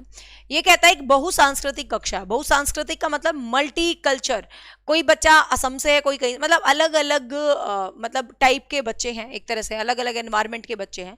तो एक बहु कल्चर है, मतलब कहते हैं ना कोई गुजराती है, कोई मराठी है, कोई बंगाली है, जैसे केवीएस स्कूलों में मिलते हैं। तो एक बहुसांस्कृतिक कक्षा में आप एक भाषा शिक्षक के रूप में, तो आपकी बहुसांस्कृतिक कक्षा है और आप एक भाषा शिक्षक हैं, तो आप किसको वहां पर मतलब क्या करेंगे, ठीक है, बच्चों को भाषा प्रयोग के अधिक से अधिक अवसर देंगे, कि बच्चों को कहेंगे बेटा ज्यादा बोलो, आप मतलब ज्यादा बोलो, मतलब आपस में बोलो बात करो, पाठ्य पुस्तक के प्रत्येक पाठ को भली भांति आप समझा देंगे, बच्चों को व्याकरण के नियम सिखाएंगे, स्वयं शुद्ध भाषा का प्रयोग करेंगे। अब देखो, अब इस क्वेश्चन को ध्यान समझना, कई बार हम इस तरीके कोई भी क्वेश्चंस होते हैं तो हम ज्यादातर उस आंसर को चूज करते हैं कि टीचर स्वयं ऐसा करेगा तो बच्चा वैसा करेगा, लेकिन यहाँ पर बात चल रही है भाषा शिक्षण की। तो भाषा शिक्षण बच्चों कब आएगा भाई, जब हम बच्चों को भाषा के ज्यादा से ज्यादा अवसर देंगे। कहते हैं ना स्पीकिंग कम्स बाय स्पीकिंग, बोलने से बोलना आता है। जैसे बहुत सारे बच्चे कहते हैं हमें इंग्लिश तो बहुत अच्छी आती है बट हमें ना बोल नहीं पाते हैं, हमें ना बस, क्योंकि स्पीकिंग कम्स बाय स्पीकिंग, बोलोगे तभी तो सीखोगे, बोलोगे नहीं तो कैसे सीखोगे, सीधी सी बात है, ठीक है। तो बोलने से इंटरेक्शन बनेगा और एक समृद्ध वातावरण बन जाएगा। लेकिन ध्यान रखना, इस तरीके का जो ऑप्शन होता है ना स्वयं वाला ऑप्शन कब होता है, जब आप बच्चों को कोई मोरलिटी का कॉन्सेप्ट सिखाना चाह रहे हो। तो जब बच्चों को किसी भी मोरलिटी का कॉन्सेप्ट सिखाओगे तो वहां पर स्वयं वाला कॉन्सेप्ट, आप जेबीटी क्लास रात 9 बजे होगी, ठीक है, तो बच्चों को स्वयं वाला कॉन्सेप्ट आप वहां पर सिखाओगे। जब आप कोई आचरण सिखाना चाहोगे तो कोई भी अच्छी बात आप बच्चों को सिखाओगे, पहले उसको खुद अपने नेचर में ढालो, आपके ही नेचर में वो अच्छी बात नहीं है तो बालक क्या खाक सीखेगा, ठीक है। तो यहाँ पर आपको इस टाइप के ऑप्शन तब करने हैं जब मोरलिटी का कॉन्सेप्ट आता है। तो यहाँ पर आंसर रहेगा ए। नेक्स्ट देखिए क्वेश्चन नंबर 97, हिंदी की कक्षा में प्राय हिंदीतर भाषी बच्चे हिंदी सीखने में अनेक कठिनाइयों का सामना करते हैं, मतलब हिंदी की ही कक्षा है उसमें प्राय हिंदीतर बच्चे, मतलब जो भाषी बच्चे होते हैं वो हिंदी को सीखने में बहुत सारी कठिनाइयों को अनुभव करते हैं। तो क्यों करते हैं देखते हैं। प्राय हिंदी और उनकी मातृभाषा की संरचना में अंतर होता है, क्योंकि आपकी मातृभाषा अलग है और आपकी हिंदी अलग है। ये क्या कह रहे हैं, कठिनाई आती है, मतलब वो डिफिकल्टीज का सामना करते हैं। तो क्यों करते हैं, क्योंकि हिंदी और उनकी मातृभाषा की संरचना में अंतर होता है। आगे देखते हैं, वे मन लगाकर हिंदी नहीं सीखते, ऐसा नहीं कह सकते कि वो मन लगाकर नहीं सीखते। बच्चों के ऊपर तो आप कोई कमेंट्री कर ही नहीं सकते, गलत, ठीक है। बच्चे मन लगाकर नहीं सीखते ऐसा थोड़ी ना हो सकता है, बच्चों का मन तो 24 घंटे तैयार रहता है टीचर जब पढ़ाए। हिंदी सीखने के प्रति उनमें अरुचि होती है, मतलब हिंदी उनको इंटरेस्टिंग नहीं लगती, वो कहते हैं यार मैं नहीं पढ़ता हिंदी, उसको इंटरेस्ट नहीं आता, अरुचि होती है। तो ये भी नहीं कह सकते आप। हिंदी बहुत कठिन भाषा है, ऐसा कुछ भी नहीं है, हिंदी तो हमारी वन ऑफ फेवरेट है, तो ये भी नहीं कह सकते।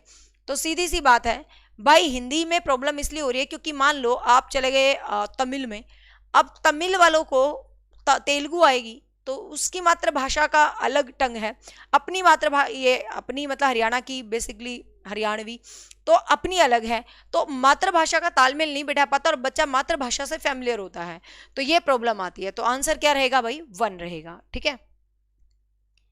नेक्स्ट है, बोलना कौशल महत्वपूर्ण होता है, बोलना कौशल किसके लिए महत्वपूर्ण होता है? मधुर, ये क्वेश्चन अच्छा है, ध्यान से देखिएगा। इसका एक आधा बच्चा शायद गलत उत्तर करेगा, मुझे पता नहीं क्यों अंदर से वाइब्स आ रही हैं कि एक आधा गलत करेगा। फटाफट बताओ। बोलना कौशल में महत्वपूर्ण है मधुर वाणी, कि इसके अंदर आपकी वाणी मधुर होनी चाहिए। संदर्भ एवं स्थिति के अनुसार अपनी बात को कहना, कि किस स्थिति में आप किस बात को कैसे कह रहे हो वो चीज।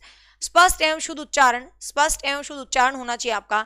या अलंकारिक, अलंकारिक मतलब बहुत अच्छी अच्छी मुहावरे, लकोक्ति, फ्रेजेस यूज कर करके आप भाषा को प्रयोग कर रहे हो। फटाफट बताओ बोलना कौशल में क्या इंपॉर्टेंट है, आंसर दे।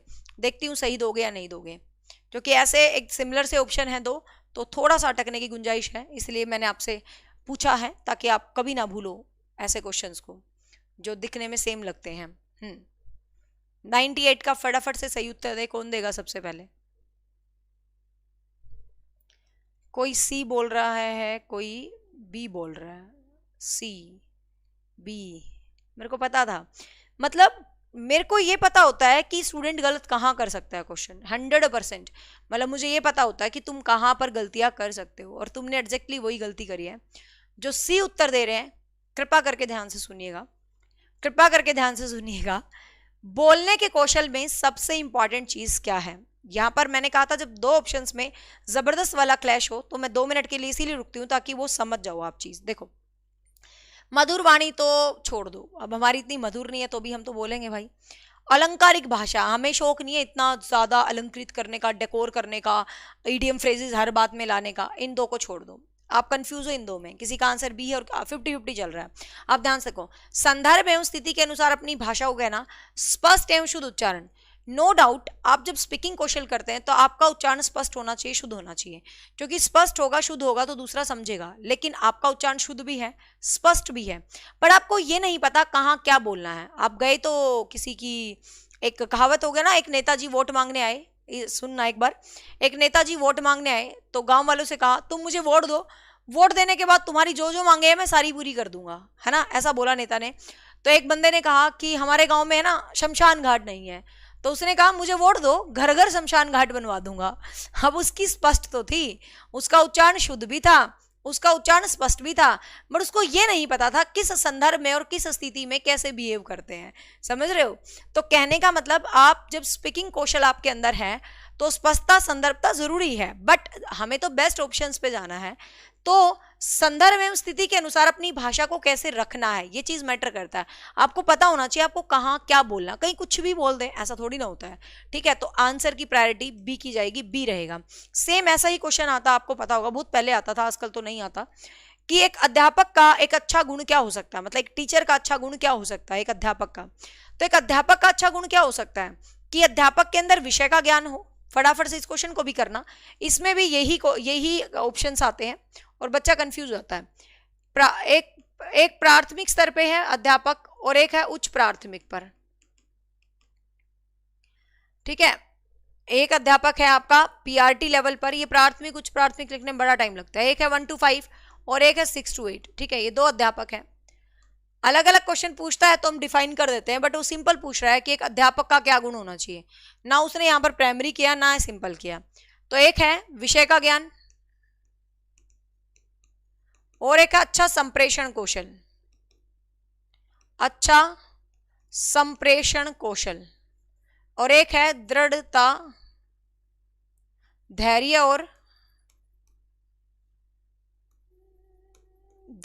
एवं, हे भगवान क्या हो रहा है, मेरे से पेन क्यों नहीं चल रहा है? धैर्य एवं दृढ़ता। ठीक है, तो इस तरीके, एक है मित्रता पूर्वक व्यवहार। अब देखो ये ऑप्शन भी बिल्कुल सिमिलर ऑप्शंस है। ठीक है, ये ऑप्शंस भी क्या है, बिल्कुल सिमिलर है। 26 को आएंगी पूजा, ये ऑप्शन भी क्या है भाई, बिल्कुल सिमिलर ऑप्शन है, ध्यान से देखिएगा। अब कुछ बच्चे तो कहते हैं एक अध्यापक का मतलब होता है कि उसको विषय का ज्ञान होना चाहिए। ठीक है, हाँ, तो एक अध्यापक का मतलब होता है कि उसको विषय का ज्ञान होना चाहिए, एक तो ये बोलते हैं। एक कहेगा कम्युनिकेशन होना चाहिए, अब दूसरा कहेगा अच्छा कम्युनिकेशन तो बहुत अच्छा, उसको सब्जेक्ट ही नहीं आएगा तो क्या खाक पढ़ाएगा।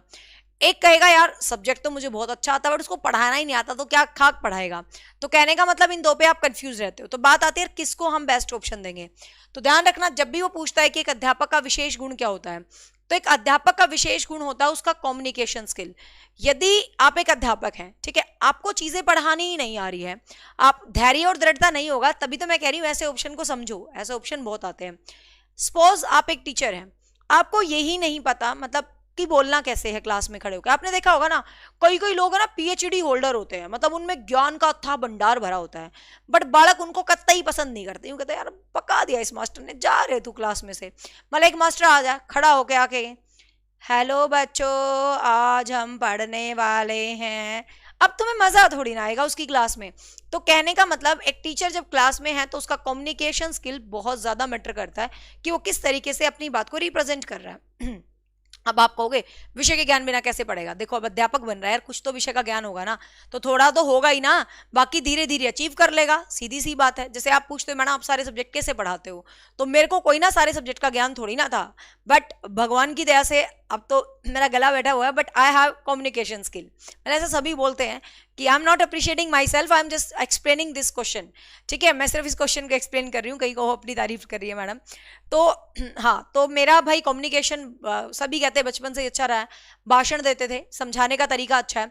अब ये तरीका अच्छा है, तो जब मैं ऑफलाइन में पढ़ाती थी तो सपोज मेरा हिस्ट्री सब्जेक्ट नहीं था, कोई हिस्ट्री की टीचर थी बहुत अच्छी, तो उन्होंने कहा मैडम मेरी जगह ना बच्चे सिर्फ आपको एक्सेप्ट कर सकते हैं। मैंने कहा मैडम हिस्ट्री नहीं आती, 2013-14 की बात है, मैंने कहा हिस्ट्री नहीं आती कहाँ से पढ़ाऊंगी, कहती मैडम आप में वो है जो किसी में नहीं है, मतलब आप जब पढ़ाओगे ना बच्चे आपको पसंद कर लेंगे, टेंशन लेने की जरूरत नहीं है। तो विषय का ज्ञान नहीं था उस टाइम मेरे पास, सुनना मेरी बात को, बट मेरे पास कम्युनिकेशन था। मैं क्लास में गई तो मैं विषय का ज्ञान लेगी, एक एक पार्ट तो मैं याद कर गई, हड़प्पा संस्कृति, समझ रहे हो, और मैंने इसको पढ़ा दिया, बच्चों को बहुत पसंद आया, तो उस विषय के ज्ञान को मैंने अचीव कर लिया, अचीव कर लिया, अचीव कर लिया। कम्युनिकेशन ही ना होता तो विषय का ज्ञान मेरे कोई काम नहीं आता, समझ रहे हो।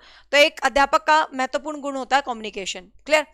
अब यही क्वेश्चन आपको पीआरटी लेवल पर पूछ लिया जाए, यही क्वेश्चन आपको पीआरटी लेवल पर पूछ लिया जाए, तो यहां पर फिर आपका आंसर हो जाएगा धैर्य एवं दृढ़ता, ठीक है। सेम क्वेश्चन पीआरटी लेवल पर आपसे पूछ लिया जाए तो यहां पर आंसर रहेगा धैर्य और दृढ़ता, क्योंकि पीआरटी का जो टीचर होता ना तो उसकी विषय का ज्ञान धरा का धरा रह जाएगा, उसका कम्युनिकेशन धरा का धरा रह जाएगा, जो धैर्य और दृढ़ता नहीं होगी। क्योंकि छोटे छोटे बच्चे तो ऐसी ऐसी बातें करते हैं, मतलब क्लास में समझ ही नहीं आता, ये मुझे हाथ लगा रहा है, इसने मेरे को छू दिया, ये मेरी पेंसिल पकड़ रहा है, मतलब कुछ भी बोलते रहते हैं बच्चे, मतलब समझ ही नहीं आता उनकी क्लास को हैंडल कैसे करें।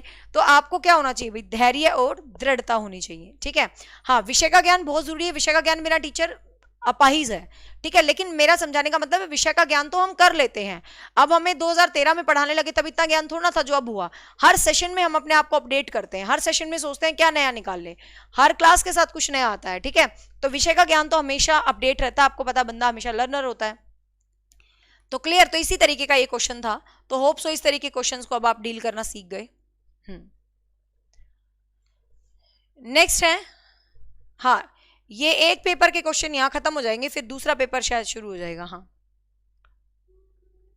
एक समावेशी कक्षा में कौन सा कथन भाषा शिक्षण के सिद्धांतों के प्रतिकूल है। ये कह रहा है कि प्रतिकूल का मतलब कि भाषा शिक्षण के सिद्धांतों के अपोज है, वो आपको बताना है।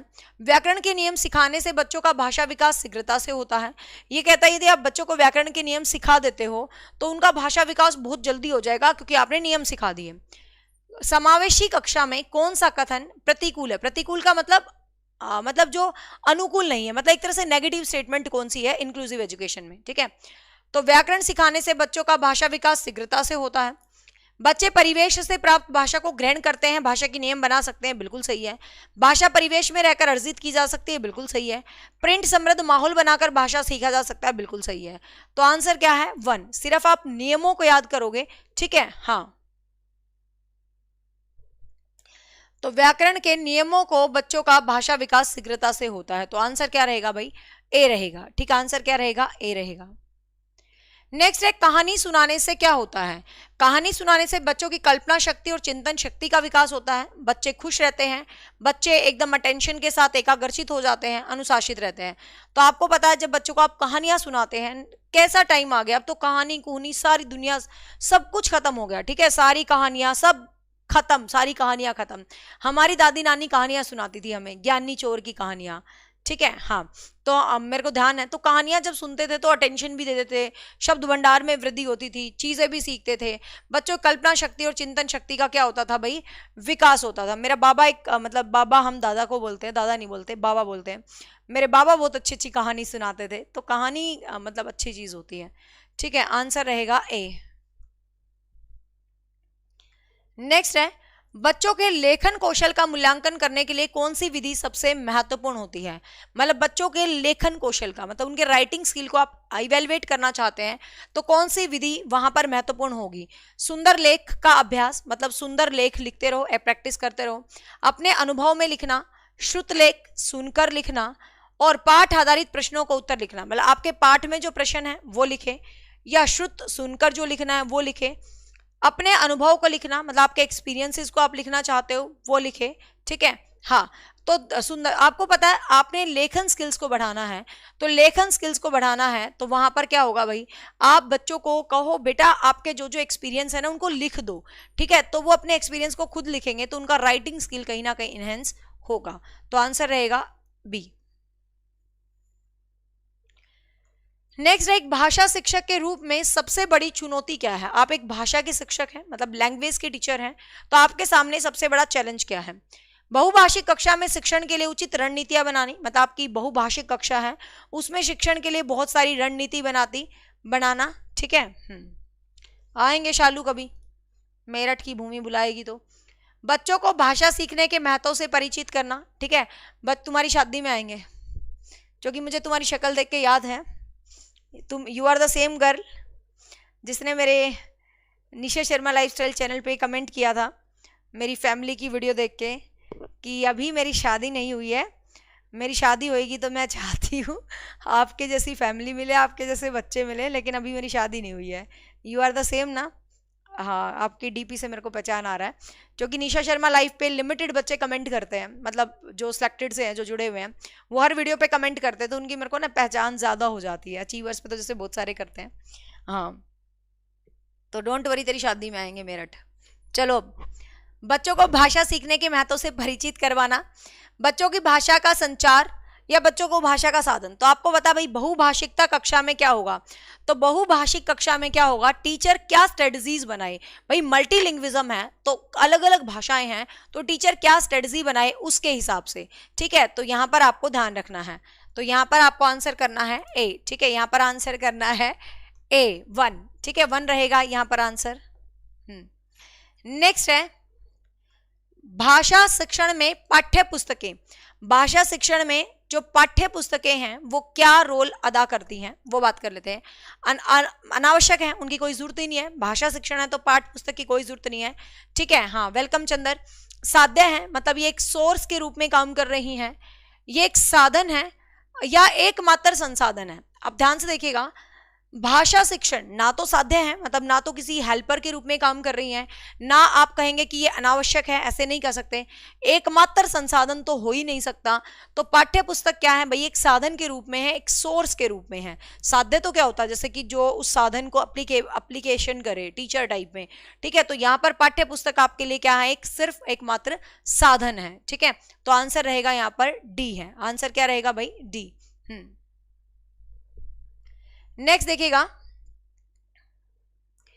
गृह कार्य के बारे में कौन सा कथन उचित है। आपको बताना है which is the right for the homework. ठीक है, ये गृह कार्य के बारे में कौन सा कथन उचित है, तो आपको ध्यान रखना है, बताना है कौन सा कथन उचित है। गृह कार्य देना बहुत आवश्यक है, मतलब गृह कार्य जरूरी है, मतलब देना चाहिए। गृह कार्य अभिभावकों को व्यस्त रखने का उत्तम साधन है, मतलब गृह कार्य कहता है कि भाई होमवर्क दे दो, बच्चे के साथ उसके पेरेंट्स भी बिजी रहेंगे।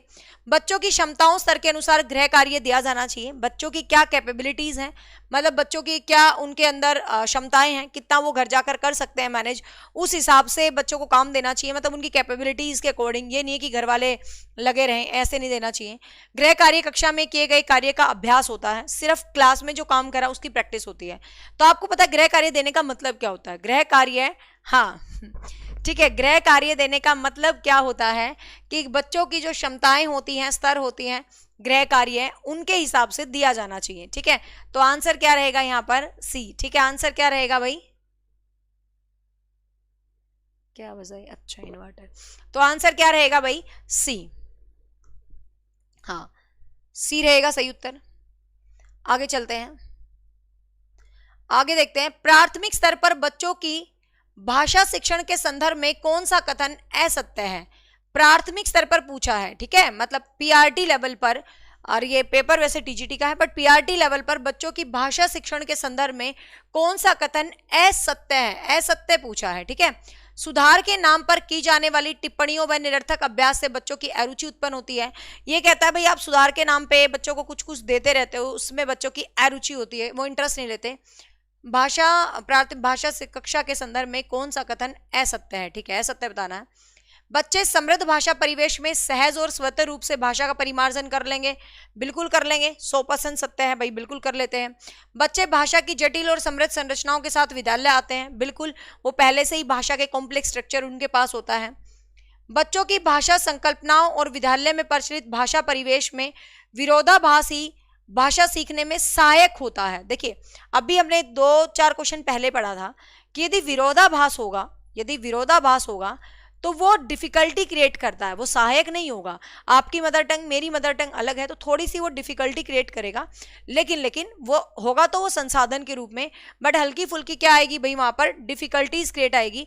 तो बच्चों की भाषा संकल्पनाओं और विद्यालय में प्रचलित भाषा परिवेश में विरोधाभास ही भाषा सीखने में सहायक होता है। विरोधाभास भाषा सीखने में सहायक नहीं होता।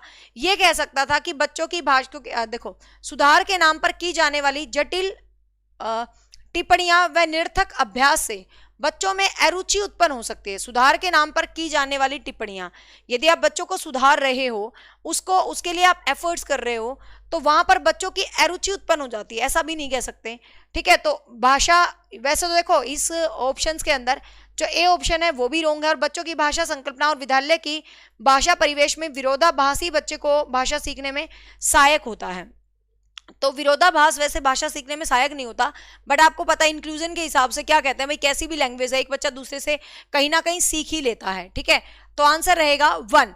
असत्य पूछा है तो सुधार के नाम पर की जाने वाली टिप्पणियां अभ्यास बच्चों में अरुचि उत्पन्न हो सकती है। सुधार के नाम पर की जाने वाली टिप्पणियां और बच्चों में अरुचि उत्पन्न कर देते हैं कई बार। यदि आप बच्चों को ज्यादा अभ्यास करवाओगे, ज्यादा टिप्पणियां करोगे, तो कहीं ना कहीं बच्चों का इंटरेस्ट लैक हो जाएगा। ये भी तो ठीक है भाई, रुक जा। बच्चों की भाषा संकल्पना और विद्यालय की भाषा परिवेश में विरोधाभास ही भाषा सीखने में सहायक होता है। विरोधाभास भाषा सीखने में सहायक नहीं होता, विरोधाभास भाषा सीखने में कुछ प्रॉब्लम्स क्रिएट करता है, ठीक है। तो यहां पर देखा जाए तो 1 एंड डी दोनों ही थोड़े से नेगेटिव से आंसर हैं, बट बात आती है कि किस ऑप्शन के साथ आप बेस्ट जाओगे। तो देखो, कहीं ना कहीं भाषा के नाम पर जो टिप्पणियां करते हो, यहां पर एक शब्द है, देखो, जिसने हमें आंसर कर दिया कि ये निरर्थक अभ्यास, मतलब बिना मतलब का आप अभ्यास करवाओगे बच्चों से भाई, जिसका कोई अर्थ ही नहीं है, तो ऐसा अभ्यास करवाओगे तो बच्चे में अरुचि उत्पन्न होगी 100%, क्योंकि आप सार्थक प्रैक्टिस करवाओगे तभी तो बच्चा इंटरेस्ट लेगा। तो ये भी ठीक है, ये भी ठीक है, ये भी ठीक है, तो हम डी के साथ ही जाएंगे। बच्चों की भाषा संकल्पना और विद्यालय में प्रचलित भाषा विरोधाभास से ही भाषा आती है, विरोधाभास से भाषा नहीं आती है, ठीक है। उनके अंत्यक्रिया से भाषा आती है। विरोधाभास शब्द नेगेटिव यूज हुआ है, इसीलिए आंसर डी रहेगा, ठीक है। तो आंसर क्या रहेगा भाई, इसका डी रहने वाला है। सो ये हो गए हैं हिंदी के क्वेश्चंस खत्म, ठीक है। हिंदी के क्वेश्चंस खत्म हो गए, इंग्लिश के कल करवाऊंगी, क्योंकि इंग्लिश की क्लास में ही होनी चाहिए। क्लियर भाई? तो कल इसका इंग्लिश भी करवा दूंगी, ऐसे करके 2011 का पेपर खत्म हो जाएगा। 24 का हम कर चुके हैं, और देन हम 2023 का पेपर करेंगे, ठीक है। 23 का CDP कर चुके हैं, हिंदी इंग्लिश करेंगे। क्लियर भाई? चलो बाय बाय, टेक केयर। आज के लिए इतना ही काफी है। कल मिलते हैं फिर कल नहीं, शाम को मिलेंगे पॉलिटी की रिवीजन के साथ, special for Chandigarh PRT as well as जो DSSB वाले बच्चे हैं वो भी देख सकते हैं, सीटेड वाले भी देख सकते हैं, SST में भी काम आ जाएगी, ठीक है भाई। चलो bye, take care, thank you so much.